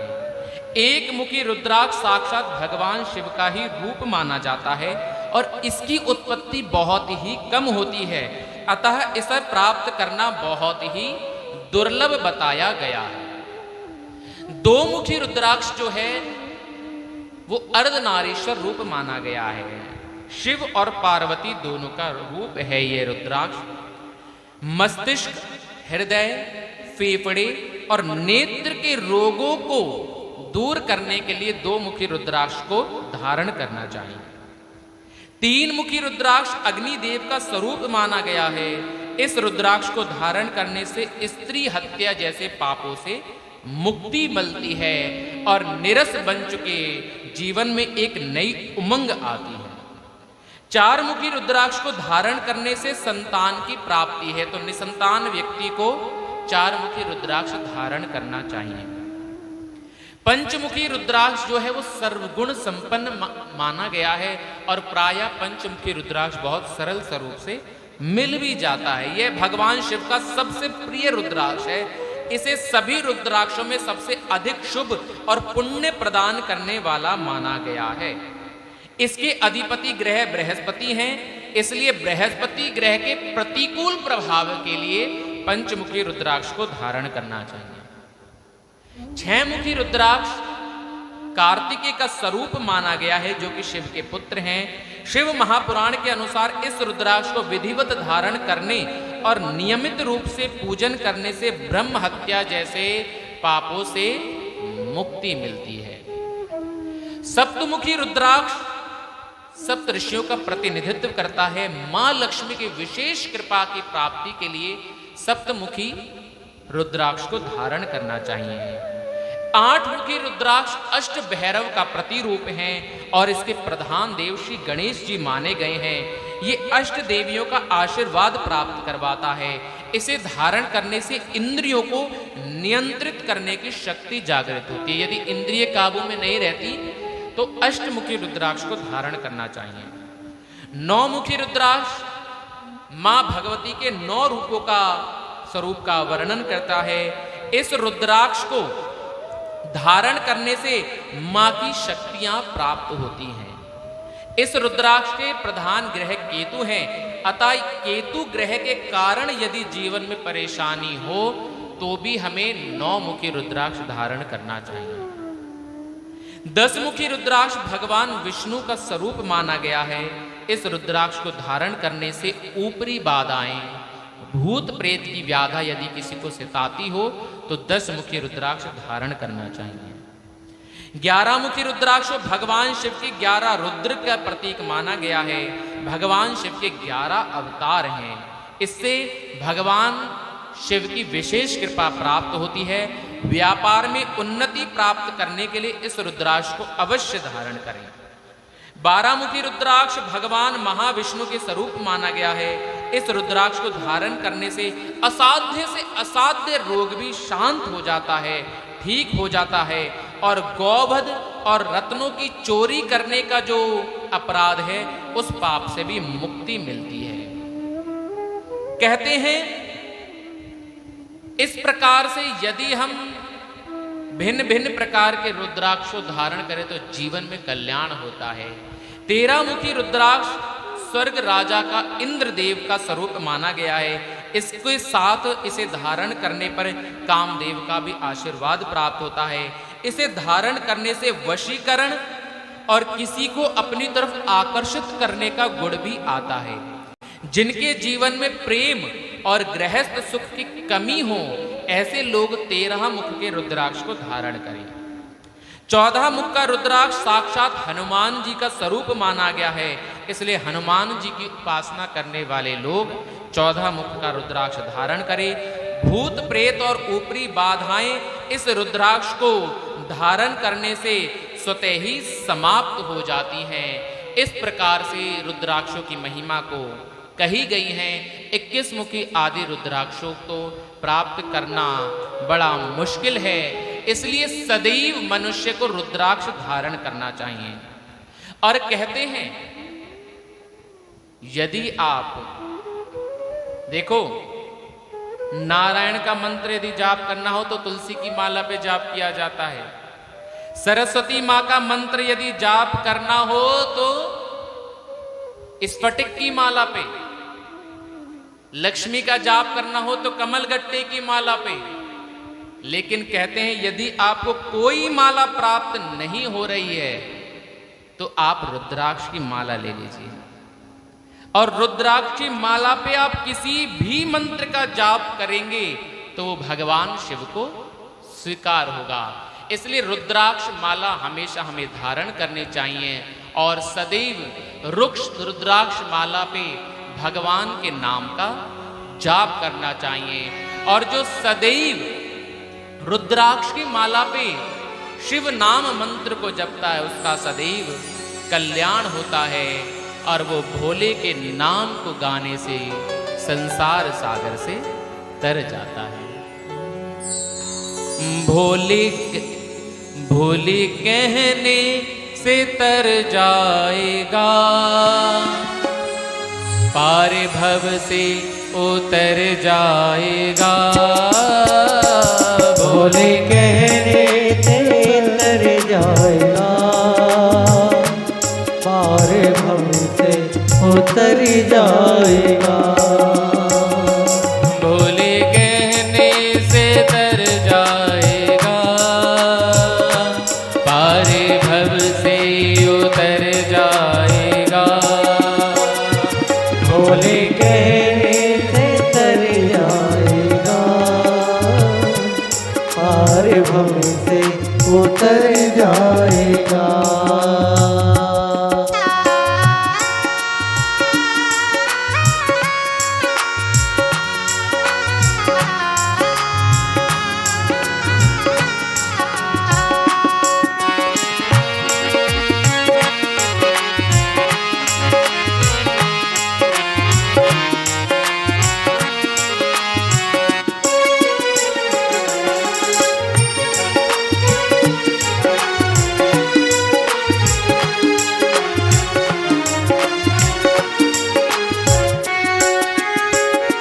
उस गली होगी चर्चा तेरी,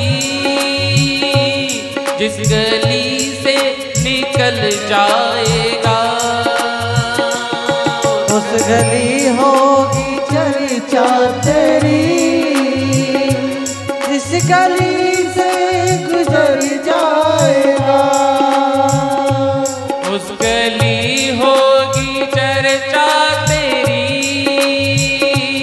जिस गली से गुजर जाएगा। जिस गली से गुजर जाएगा, पारे भव से उतर जाएगा। भोले कहने से तर जाएगा, पार भव से उतर जाएगा। भोले कहने से तर जाएगा,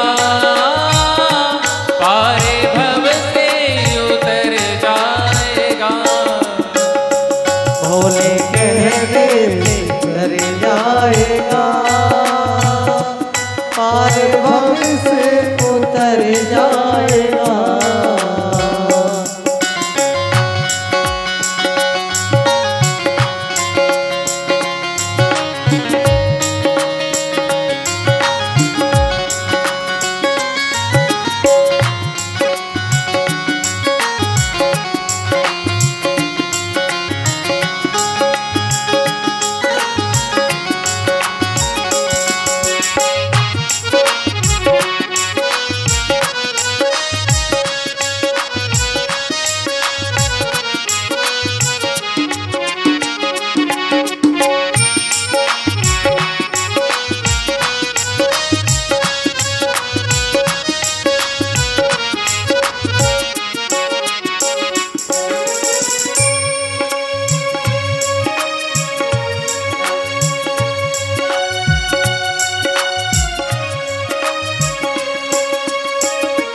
बड़ी मुश्किल से नर्तन मिला,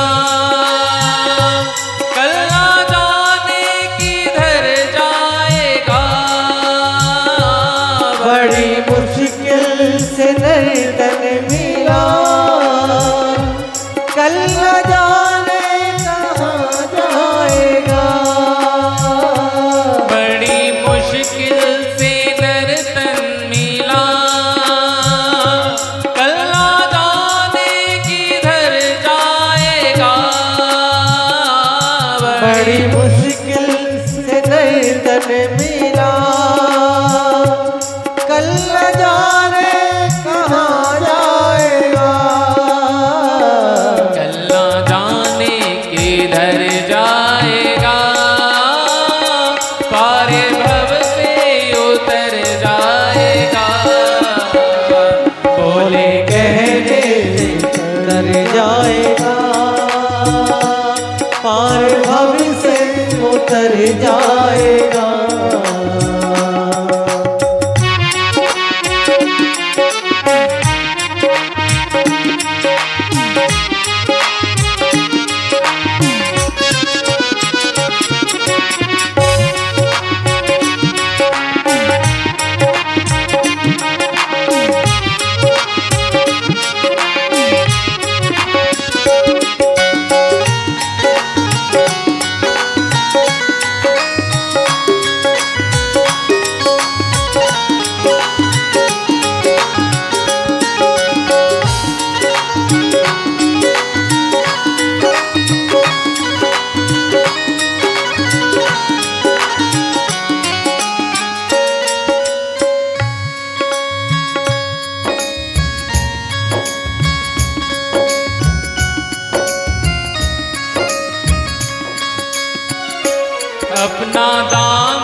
तर जाएगा।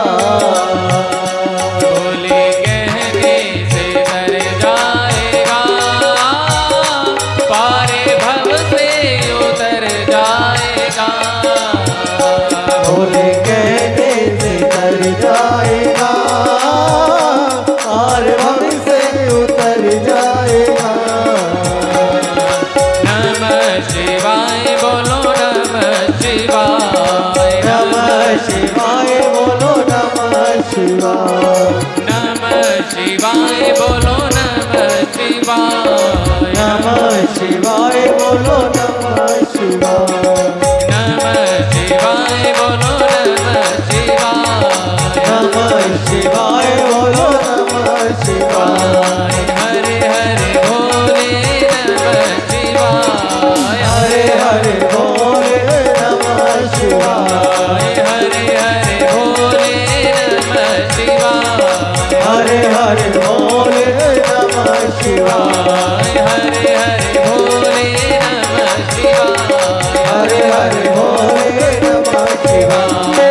हरे भोले नमः शिवाय। हरे हरे भोले नमः शिवाय, हरे हरे भोले नमः शिवाय। हरे हरे भोले नमः शिवाय, हरे हरे भोले नमः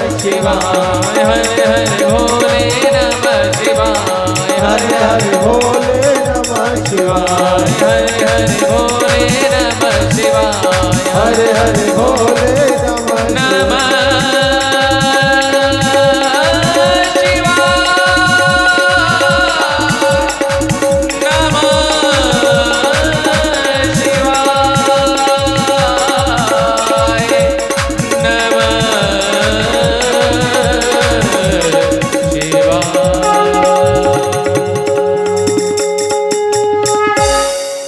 और बताया महाराज कि सदैव यदि हम भगवान के नाम का स्मरण करें तो हम संसार सागर से तर सकते हैं। इसलिए सदैव रुद्राक्ष की माला को हमें धारण करना चाहिए। और जब भी हम शिव आराधना को करें और शिव आराधना को करते समय हमें सदैव भस्म धारण करनी चाहिए, रुद्राक्ष धारण करना चाहिए, क्योंकि शिव की आराधना के पूर्व हमें शिवमय होना चाहिए। और जब शिवमय होंगे तो ही हमें शिव की प्राप्ति हो सकती है। और कहा है कि इस क्रम से हमने भोलेनाथ के उस शिवलिंग के पूजन को किया और पूजन करके मन में बहुत आनंद हुआ। नारद ने फिर पूछा कि प्रभु, मैंने सुना है जब शिवलिंग प्रकट हुआ था तब आपने हंस रूप धारण किया था और नारायण भगवान ने जंगली सुअर का रूप क्यों? तो कहा मैंने हंस का रूप इसलिए धारण किया था क्योंकि जो हंस होता है वो सच और झूठ में पहचान जानता है। तत्व और अतत्व के भेद को जो है वो हंस जानता है। दूध और जल में से वो दुग्ध को पहचानता है। उसकी ये सामर्थ्यता है, यदि दूध और जल को आप मिला दें तो वह दूध पी ले और पानी को छोड़। तो मैंने इसलिए सत्य की खोज के लिए हंस रूप धारण किया, लेकिन माया से ग्रसित होकर के जब मैंने झूठ बोला तो मुझे वो अपना हंस रूप त्यागना पड़ा। नारायण भगवान ने 12 रूप इसलिए धारण किया क्योंकि उन्हें जल स्तंभ के आरंभ को ढूंढना था और आरंभ बहुत नीचे था। और आप जब नीचे जाएंगे बहुत तो केवल गंदगी मिलेगी।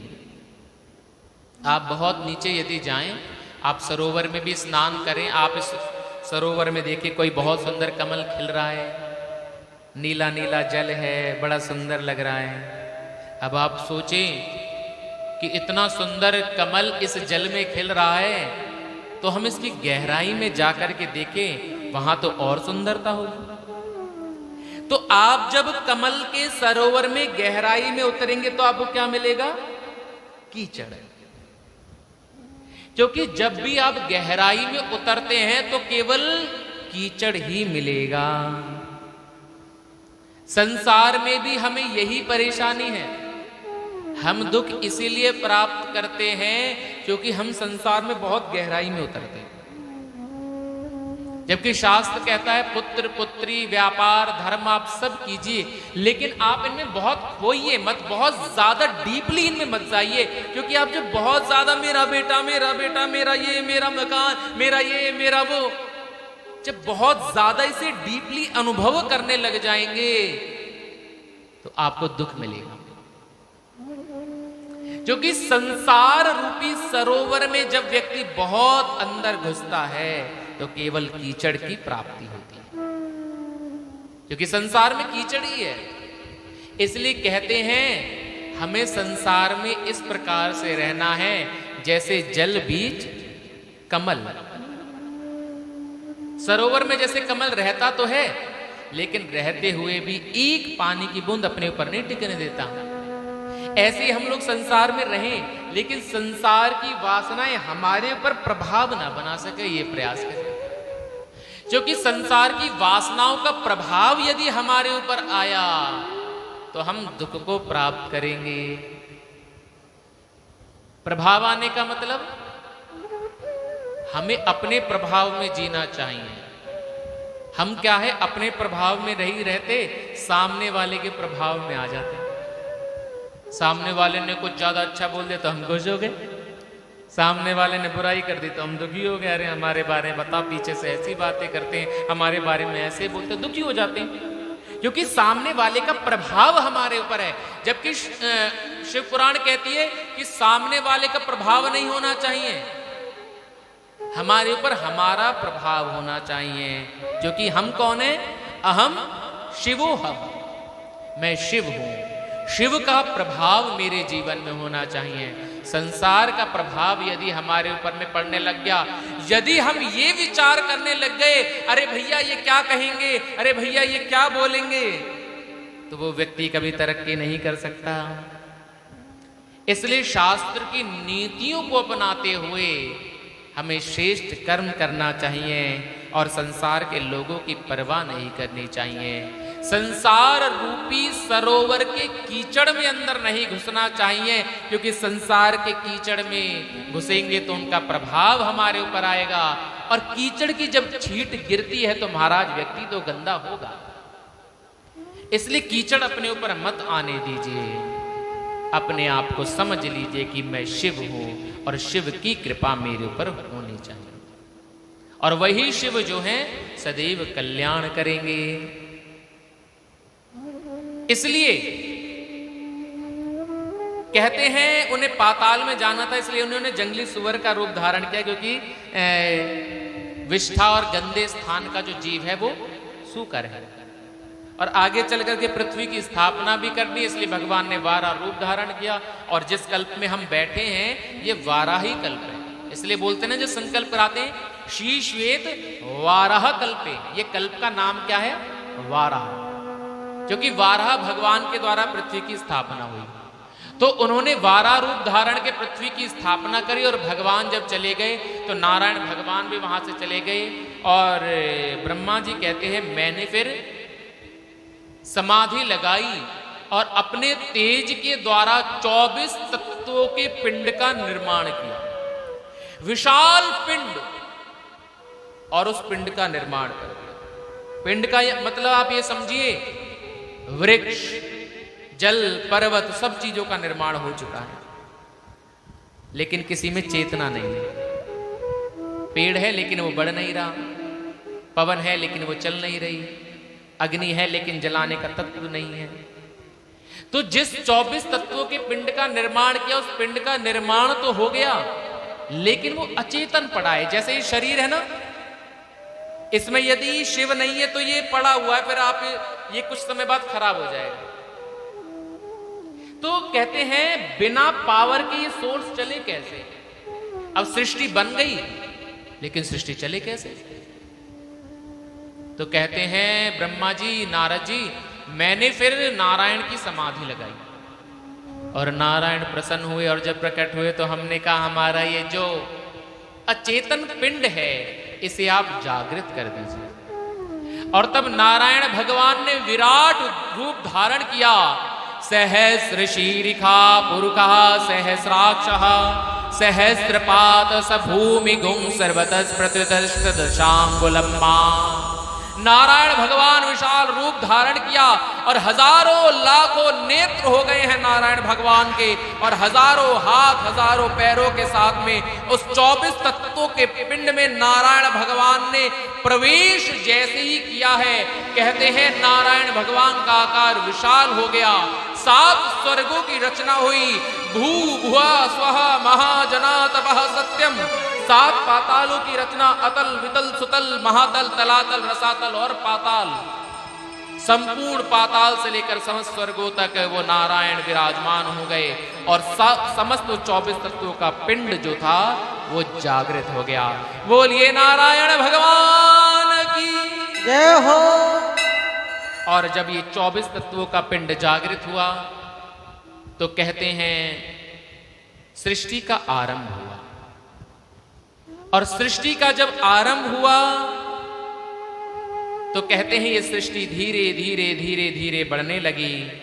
और नारद, मैंने सबसे पहले पृथ्वी पर्वत समुद्र वृक्ष और युगों की रचना की, और फिर नेत्रों से मरीचि प्रकट किए, हृदय से भृगु की उत्पत्ति आदि की रचना, और मेरे प्राणों से दक्ष की उत्पत्ति हुई, और मेरे और अंगों से नारद तुम्हारा जन्म हुआ। फिर मेरे मन में हुआ कि अब मैं सृष्टि का आरंभ करूंगा। अब मैं कैसे अब तक इसी प्रकार से अपने शरीर से कितने स्त्री और पुरुष को निकालूंगा, ऐसे तो सृष्टि आगे नहीं पड़ेगी। तो मैथुनी सृष्टि का आरंभ फिर मैंने किया, लेकिन मैं जानता नहीं था जीव अपने आप कैसे जन्म लेगा, क्योंकि अब तक जीव को मैं जन्म दे रहा था। लेकिन कितने जीवों को जन्म दूं, ऐसे पृथ्वी पढ़ना बड़ी मुश्किल हो गई थी। तो कहते हैं तब मैंने शिव का स्मरण किया और शंकर भगवान प्रकट होकर के आए। तो मैंने कहा आप सृष्टि आरंभ करो। तो उन्होंने क्या किया, भूत प्रेतों को बनाना शुरू कर दिया। बोले महाराज सृष्टि बनानी, आप तो भूत प्रेतों को पैदा कर रहे हैं। बोले हमको तो यही आता है। बोले नहीं, मैं मैथुनी सृष्टि को आरंभ करना चाहता हूं, लेकिन कैसे करूं? क्योंकि हमें किसी चीज का मैप यदि सरल रूप से मिल जाए तो हम उस मॉडल को बना लेते हैं। तो मैथिली सृष्टि का आरंभ कैसे करूं?